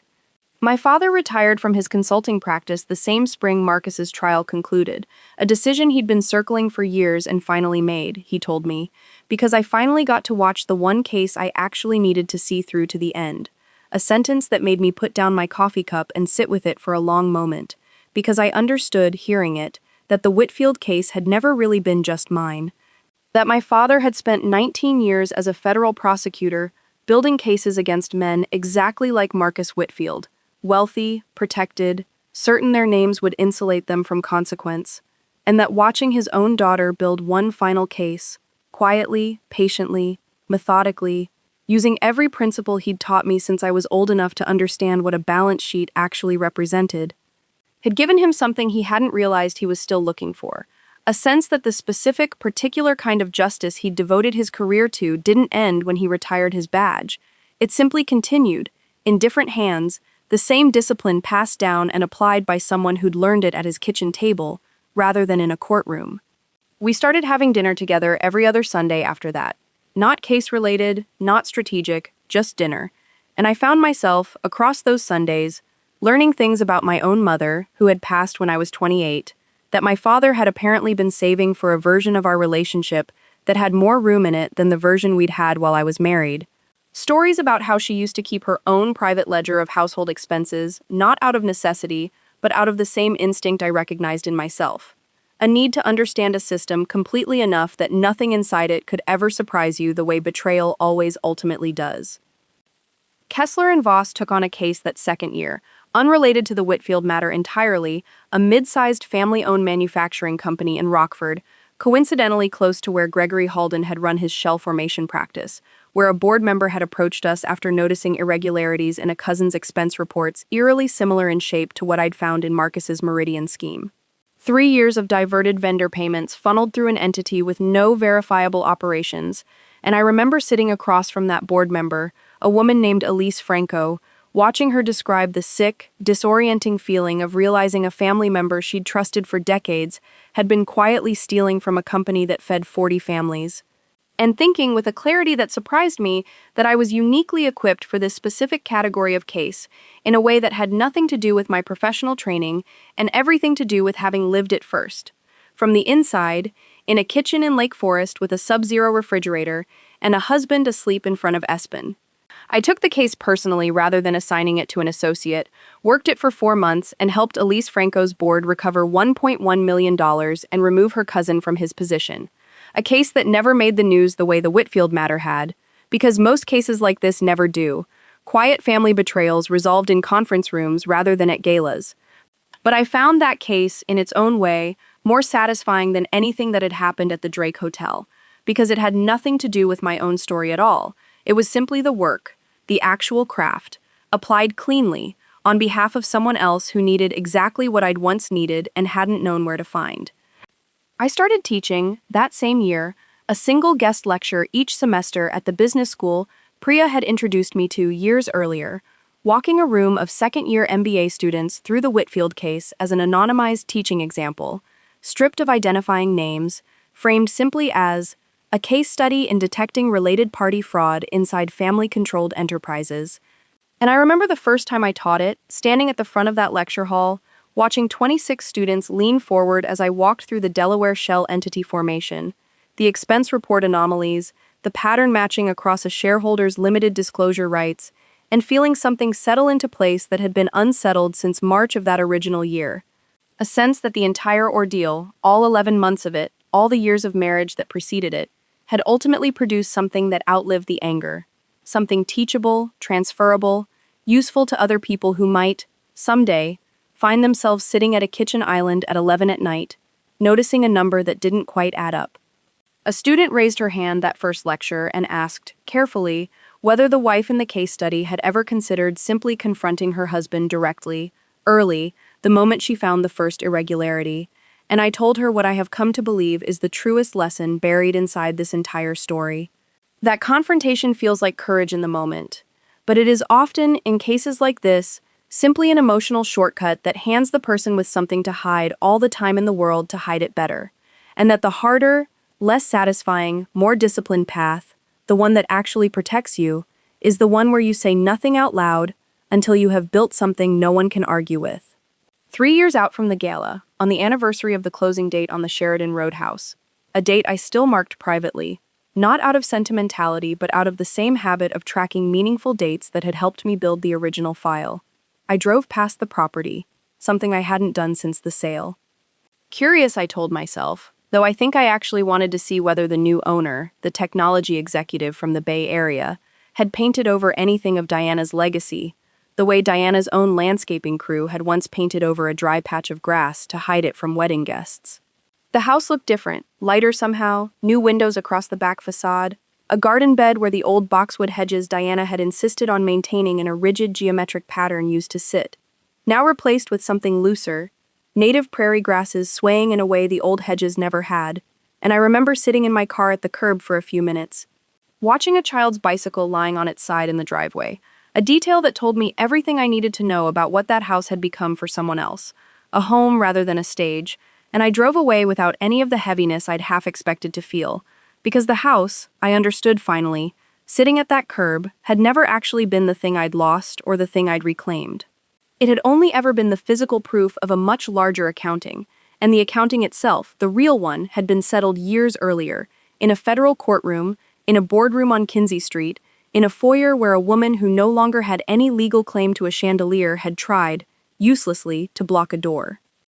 I think often when people ask me about this period of my life, which happens more than I expected it would, usually at industry conferences or occasionally at dinner parties where someone has clearly heard a fragmented version of the story from a friend of a friend, about the specific moment the entire architecture of my marriage first cracked open for me, and I've come to understand that it wasn't the $208,000, and it wasn't even, in the end, the hotel receipts from the peninsula. It was Diana's sentence at that July dinner, the one about numbers never loving you back, because that sentence, delivered as an insult, was the first time anyone inside that family had accidentally told me the truth about how they saw me. Useful for the numbers, dismissible for everything else, tolerated exactly as long as the numbers kept flowing in the direction they preferred. Once I heard that sentence clearly, really heard it, underneath its performed sympathy, I stopped experiencing every subsequent slight, every dismissive comment about my cute career, every staged Thanksgiving photo, as isolated incidents of a difficult mother-in-law, and started experiencing them as data points in a single, coherent pattern. And once you can see a pattern clearly enough, once you understand its actual shape rather than just its individual symptoms, you stop being able to unsee it, and you start, whether you plan to or not, building the file that will eventually end it. People ask me too, sometimes, whether I regret the 11 months of silence, whether I wish I'd found a way to leave sooner, cleaner, with less strategy and more simple honesty, and I understand why the question gets asked, because our culture tends to valorize the dramatic, immediate exit, the woman who throws the ring in the lake and walks out the door in the middle of the party, and there is a version of me that understands the appeal of that story, the pure, uncomplicated catharsis of it. But that version of the story would have left Marcus with 11 months' warning to move whatever remained of the stolen money somewhere I couldn't trace. Would have left Camille Reyes free to burn whatever records existed of the affair before I'd fully documented it. Would have left the company's minority shareholders, Great Aunt Constance among them,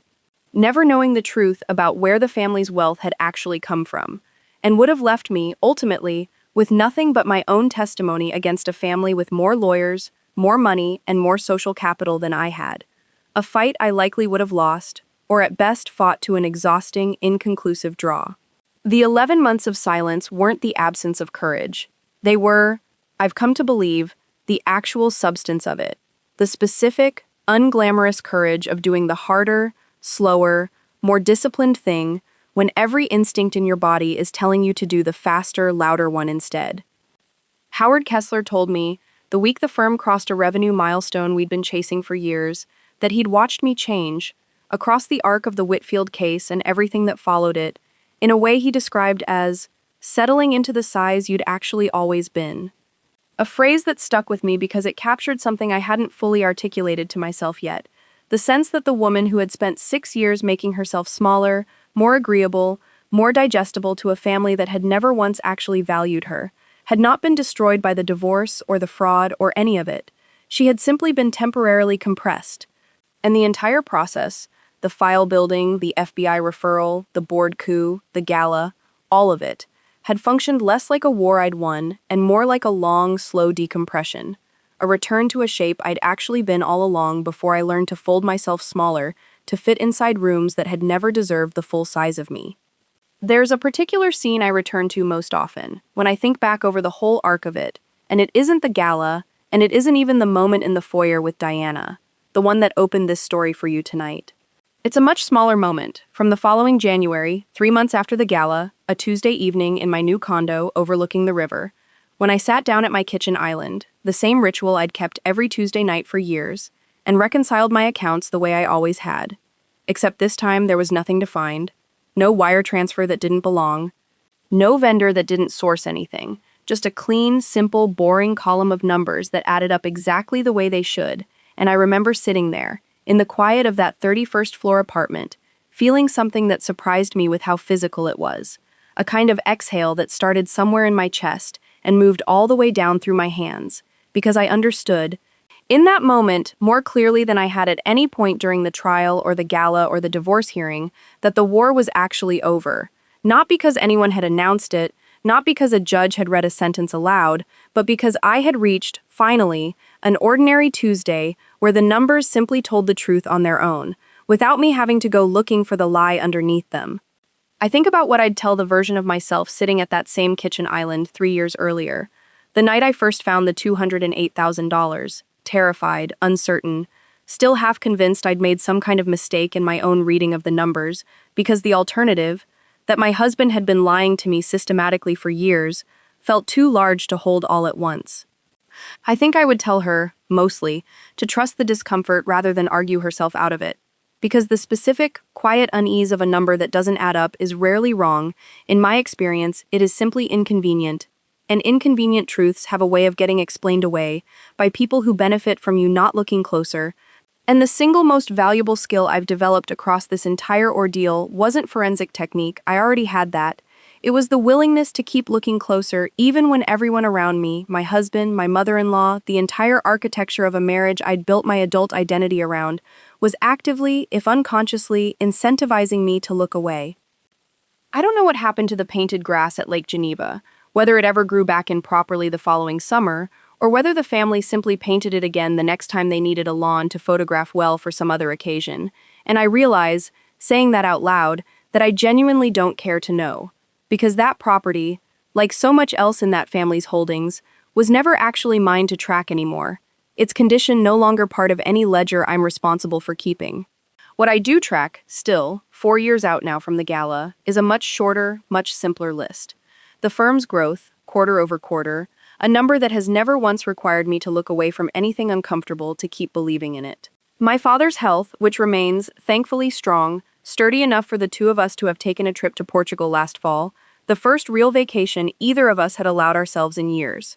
Walter Odom's company, which just announced its most profitable year in company history, a fact that made me smile reading the press release over coffee, because I remember exactly how much of that turnaround traces back to a 61-year-old finance director nobody had ever once thought to ask a hard question of, finally getting the chance to prove what 31 years of quiet, overlooked competence could actually build once given real authority. And my own life, unglamorous in the way that actually good things often are. 3 miles along the lakefront most mornings, dinner with my father every other Sunday, a career built entirely on my own terms, and a peace, hard-won and specific, that I understand now I will never again let anyone talk me out of noticing when a number doesn't add up.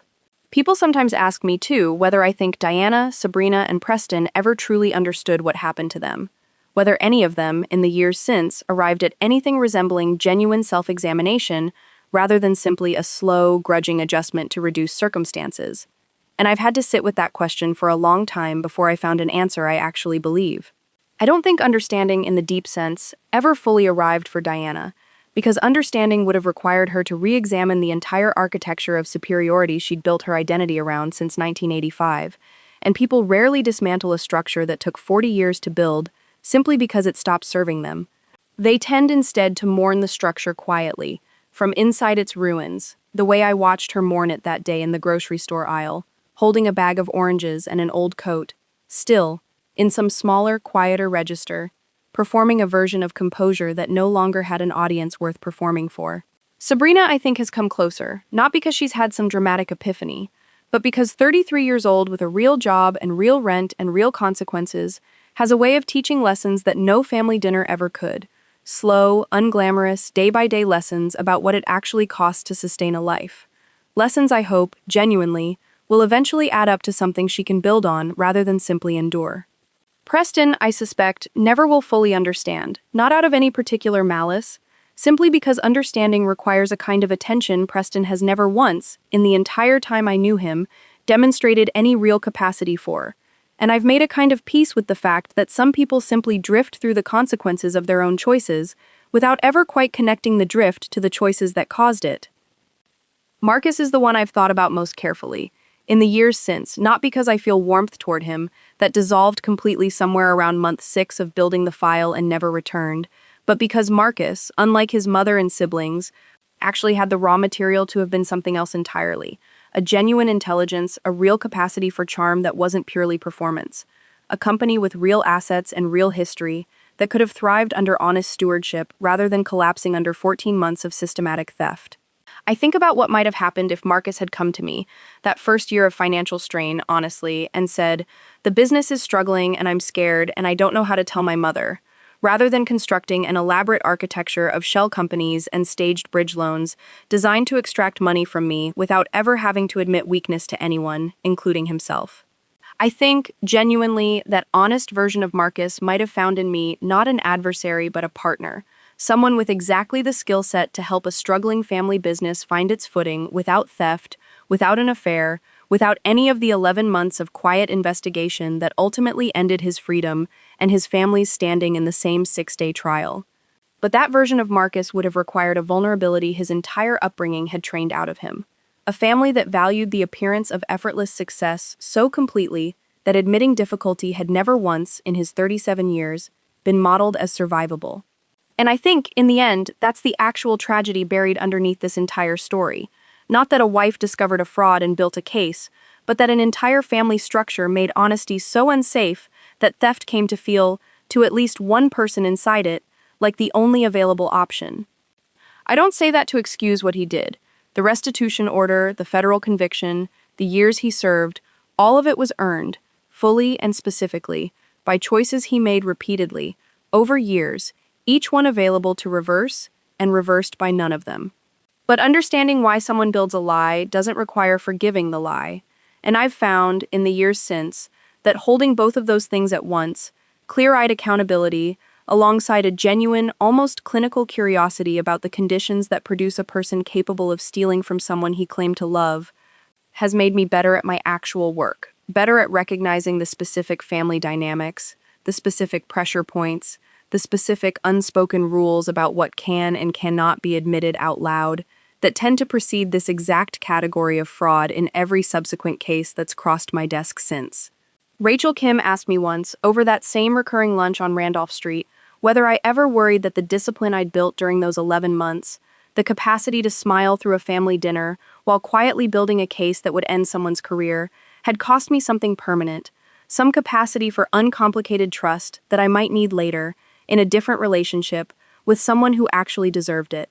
I told her the truth, which is that I think about that question more than almost any other, and that I don't have a fully settled answer, only a working one, which is that the 11 months taught me the difference between trust as a passive, hopeful default and trust as something you build deliberately, with your eyes open, checking the numbers as you go, the way any healthy relationship, romantic or otherwise, probably should have always operated in the first place. I am not, 4 years out, a person who assumes the worst of everyone I meet. That would be its own kind of distortion, a different flavor of the same fear that once let me be blind to Marcus for years. But I am, undeniably, a person who notices patterns faster than I used to, who asks a second question when the first answer feels slightly too smooth, who has learned, the hard way, that the people who deserve your trust are usually the ones who don't mind you checking, and the people who deserve your suspicion are usually the ones who make you feel, subtly, guilty for asking anything at all. I gave a longer interview eventually, 2 years after the trial, to a business podcast that covers white-collar fraud cases, agreeing to it mostly because Howard Kessler thought it would be good for the firm, and partly because I'd started to feel, by then, that the anonymized version I taught in that MBA lecture hall was leaving something important out: the emotional architecture underneath the forensic technique, the part where a woman has to keep smiling at a family dinner while holding, silently, the specific knowledge that everyone at the table is either lying to her or has been lied to just as thoroughly as she has. The host asked me near the end of that conversation what I would say to someone listening who suspected, right now, today, that something similar was happening in their own life. A spouse, a business partner, a family member whose numbers didn't quite add up. And I gave an answer I've repeated many times since, because I believe it more completely every time I say it out loud. Don't confront before you're ready, don't confide in anyone who doesn't need to know yet, and don't, under any circumstances, let anyone talk you out of trusting your own read on a number. Because the people who benefit from your doubt will always, always encourage you to doubt yourself first. The podcast episode led to a handful of consulting requests from other forensic accountants and a few law firms wanting to bring me in as an expert witness on related party fraud inside family businesses. And I've testified 4 more times since in cases that have nothing to do with the Whitfields at all, each one its own quiet, specific tragedy, a nephew skimming from an uncle's construction company, a business partner inflating expenses against a childhood best friend, patterns that repeat themselves endlessly across families and industries because the underlying dynamics, the unspoken rules about what can't be questioned, the specific comfort certain people develop with taking what isn't theirs when they believe the relationship itself will protect them from scrutiny, are depressingly consistent no matter what names or numbers get attached to them. I find, doing this work now, that I no longer experience each new case as painful in the way the Whitfield case was painful. Because I'm no longer inside the story, I'm simply the person who arrives afterward to help someone else find their own way through it, and there is a particular, quiet satisfaction in that role, being the calm, competent presence for someone else that I once had to build entirely for myself, alone, at a kitchen island, with nobody to teach me the specific steps as I went.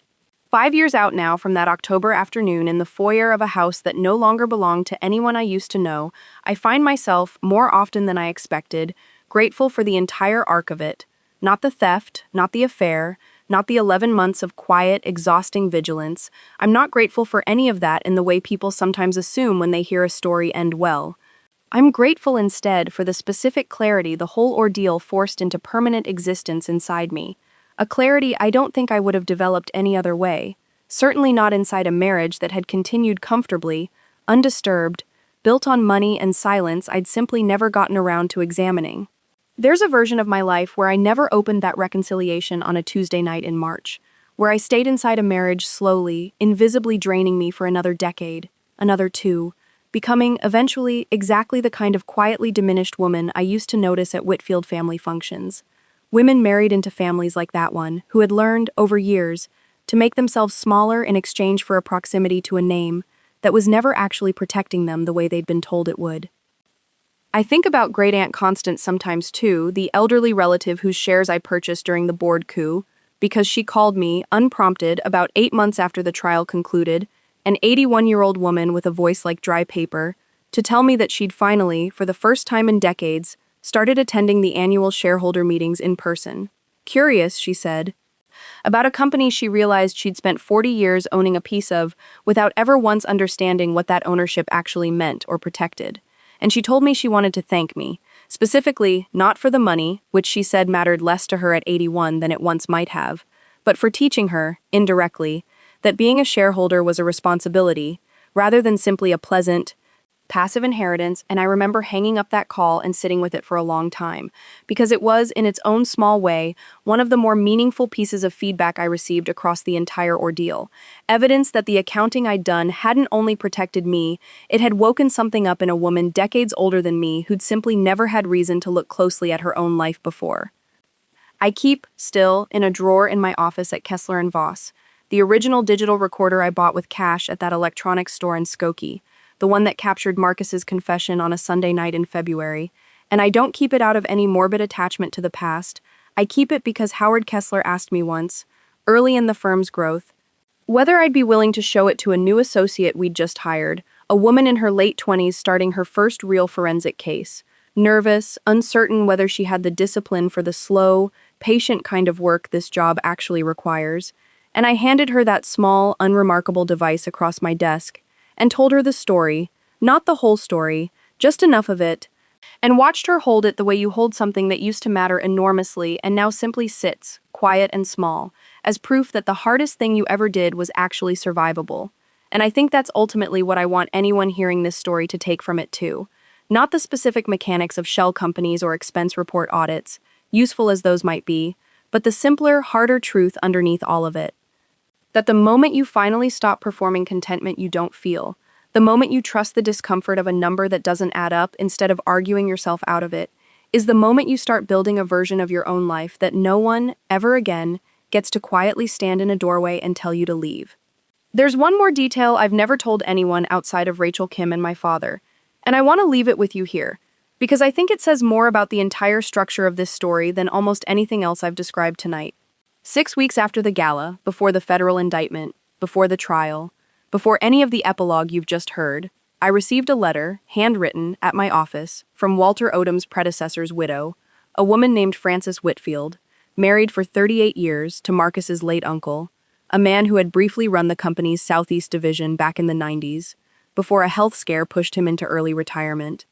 And Frances wrote to tell me something the family had apparently known, quietly, for decades, and simply never once said out loud. That Marcus's own father, the man whose photograph still hung in the Kinsey Street lobby, had done something remarkably similar in his own final years running the company, smaller in scale,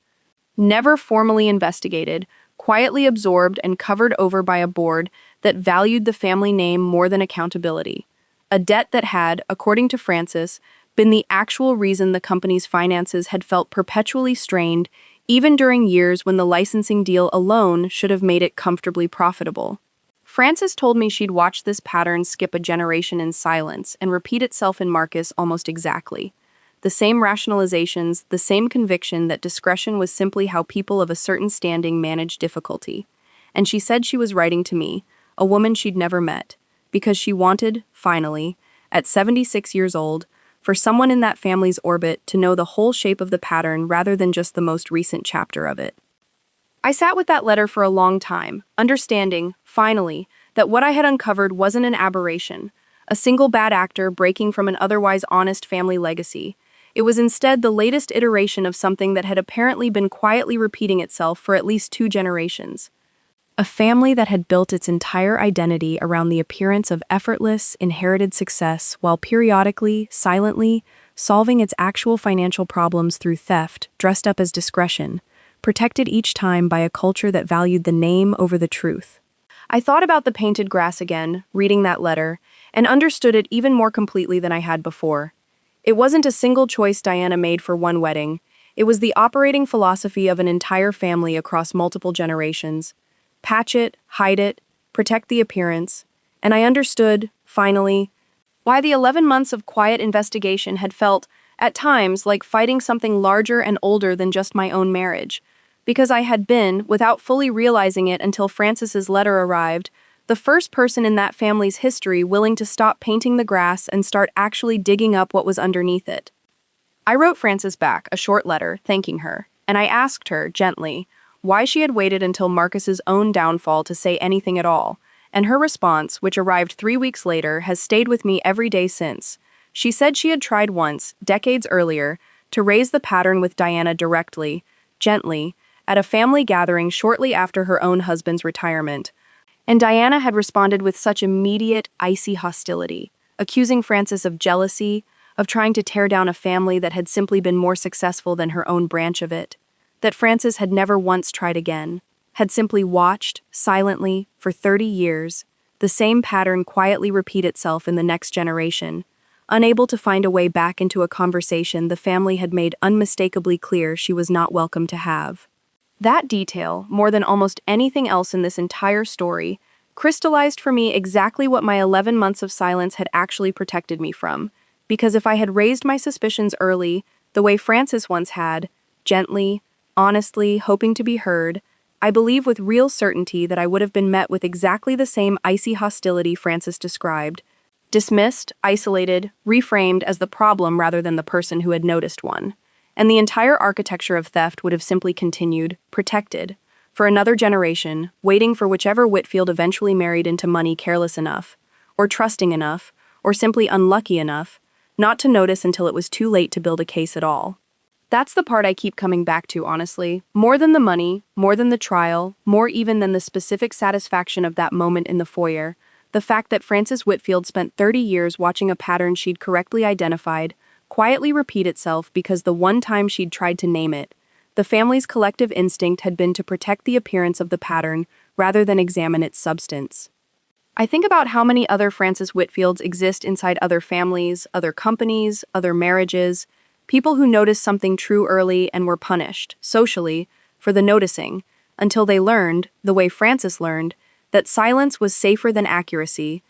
And I think that's the actual larger lesson underneath everything I've told you tonight, bigger than shell companies and expense reports and federal wire fraud statutes, that most families, most companies, most institutions don't actually fail because nobody notices the rot. They fail because the people who notice learn, quickly and painfully, that naming the rot costs them more than staying quiet does, right up until someone finally decides the cost of staying quiet has become higher than the cost of speaking, and by then, the rot has usually had years, sometimes generations, to spread. I built my exit differently than Frances did, not because I was braver than she was, I don't actually believe that, but because I had something Frances never had in the 1990s. A professional skill set specifically designed to convert suspicion into undeniable proof. A father with federal prosecutorial experience and real institutional connections.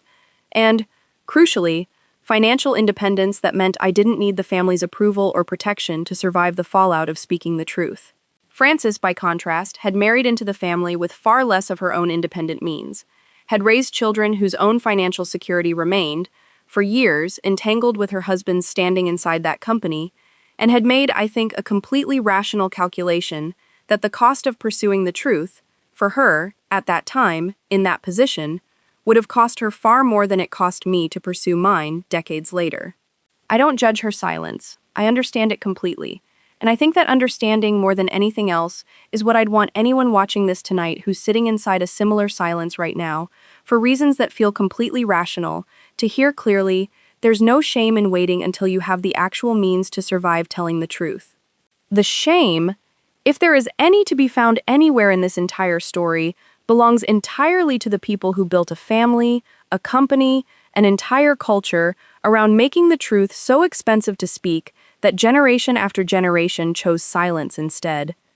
I think ultimately, that's why I agreed to tell this story publicly at all, on this channel, tonight, rather than letting it stay a quiet, anonymized case study in a business school lecture hall, because I understand now that stories like this one function, for the people watching them, the way Francis's unanswered letter eventually functioned for me. A signal, from someone further down the road, that the pattern you're noticing right now, the number that doesn't quite add up, the story that doesn't quite hold together, the family or partner or company that punishes questions more than it welcomes them, is real, and worth trusting, and worth building a case around, however long that case takes to build. Diana Whitfield told me once that numbers could never love me back the way a family does. She was wrong about the love, but she accidentally told me something true anyway. Numbers, unlike people, never once punish you for asking them a hard question, and that, in the end, is exactly why I trusted them first, and why, 11 months later, they were the thing that finally set me free. I want to close with the image that still, honestly, visits me most often. More than the gala, more than the courtroom, more than the grocery store aisle in Evanston. It's the image of myself, 31 years old, sitting at that kitchen island in Lake Forest on a Tuesday night in March, a laptop open, a cup of chamomile tea going cold beside me, staring at a $208,000 wire transfer I didn't yet understand, feeling my whole body go very still in the particular way it does when you sense, before you can articulate it, that your life is about to split into a before and an after. I didn't know, that night, that I was looking at the first page of a file that would eventually run 211 pages. I didn't know I'd spend the next 11 months learning to smile through dinners while quietly building a case against my own husband. I didn't know a 19-year federal prosecutor's daughter had exactly the training necessary to dismantle a 100-year-old family's carefully constructed mythology from the inside, methodically, patiently, without ever once raising her voice. I only knew in that moment that something didn't add up, and that I was, for better or worse, the kind of person who was never going to be able to look away from a number that didn't add up, not even inside my own marriage, not even when looking away would have been so much easier, at least for a while.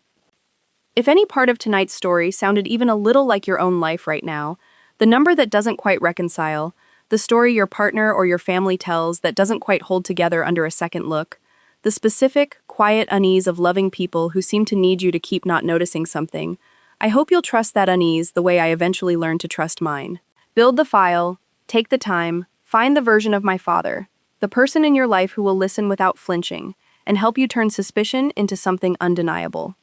You don't owe anyone the performance of contentment you don't actually feel. Not your mother-in-law, not your spouse, not a family name 4 generations deep, not anyone standing in a doorway telling you to leave a life you've already, quietly, legally, completely taken back for yourself. People ask, at the end of every telling of this story, whether I ever feel guilty, whether some part of me wonders if I could have handled any piece of it with more mercy, and I've thought about that question honestly enough times now to trust the answer I keep arriving at. I extended mercy exactly where mercy was earned, quietly, out of frame, in ways this story hasn't needed to detail. I never once spoke publicly about the affair beyond what the legal record required, never leaked a single detail to the press that wasn't already a matter of court filing, never once used my platform, professional or personal, to humiliate Sabrina or Preston beyond the natural, self-inflicted consequences of their own choices. What I refused to extend was protection, the specific kind of protection that family had spent decades assuming would always be there, automatically, regardless of what any of them actually did. And I think that distinction, mercy without protection, accountability without cruelty, is the actual template I'd want anyone in a similar position to walk away with tonight. You do not have to become someone cruel to become someone thorough. You simply have to stop mistaking your own softness for an obligation to keep absorbing costs that were never yours to carry. The last thing I'll tell you is this. 4 years after that afternoon in the foyer, I keep, on the corner of my desk at Kessler & Voss, a small brass plaque Howard Kessler had made for me the day the firm crossed its revenue milestone. Engraved with a single line, no attribution, no explanation anyone outside my own history would understand. It reads simply, "The numbers don't lie, even when everyone around you does." I look at it most mornings before my first meeting, and I think about a kitchen island in Lake Forest, and a chamomile tea gone cold, and a woman who didn't yet know she was about to spend 11 months becoming exactly the person capable of walking through her own front door for the last time, and closing it, calmly, completely, behind her. I think, too, about all the small, unglamorous discipline that never made it into any single dramatic scene of this story, but that actually constituted most of the actual 11 months. The nights I sat awake, cross-referencing invoice numbers against shipping manifests that didn't exist. The weekends I spent alone at my office rather than at the lake house, telling Marcus I had a filing deadline, which was, in its own quiet way, entirely true, just not the filing he assumed. There was no single dramatic breakthrough that cracked the case open, no cinematic moment of discovery scored to swelling music, only the accumulated weight of hundreds of small, careful confirmations, each one boring on its own, each one meaningless in isolation, and devastating only once assembled correctly, in order, with enough patience to let the pattern become undeniable, rather than merely suspicious. That's the part of this story I most want other people to understand. More than the gala, more than the FBI, more than the satisfying symmetry of a foyer confrontation that closed the loop on everything. The actual work of protecting yourself from people who've decided you're safe to deceive is rarely dramatic while you're doing it. It is quiet, repetitive, and lonely, and it asks you to trust a version of yourself that nobody around you is currently willing to see. Sometimes, late at night, I still open that old case file, digitized now, backed up in 3 separate places the way my father taught me to protect anything that actually matters, and I scroll through it slowly, page by page, not out of nostalgia exactly, more the way you'd revisit a map of terrain you once crossed on foot, checking, still, out of habit, that every number in it still tells the same true story it told the first time I assembled it.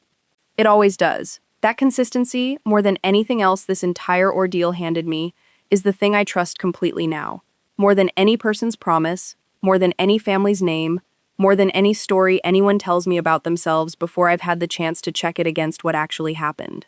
There's one more piece of this I haven't told you yet, the part about what happened the following spring, when a second, unrelated letter arrived at my office, this one from a woman named Marguerite Okonkwo-Hale, a name none of you have heard yet, describing a pattern eerily similar to the Whitfield case, but tangled instead around a family vineyard in Napa and a stepfather nobody had ever quite trusted. And what she told me in that letter changed the entire next chapter of my career in ways I genuinely didn't see coming. You've already sat through 11 months with me. You already know I don't walk away from a number that doesn't add up. If you've made it this far, you've already shown me you're exactly the kind of person who wants to see how that one ends too. So go ahead and hit subscribe, because that story is next. And I promise you, it gets even stranger and even more specific than this one ever did.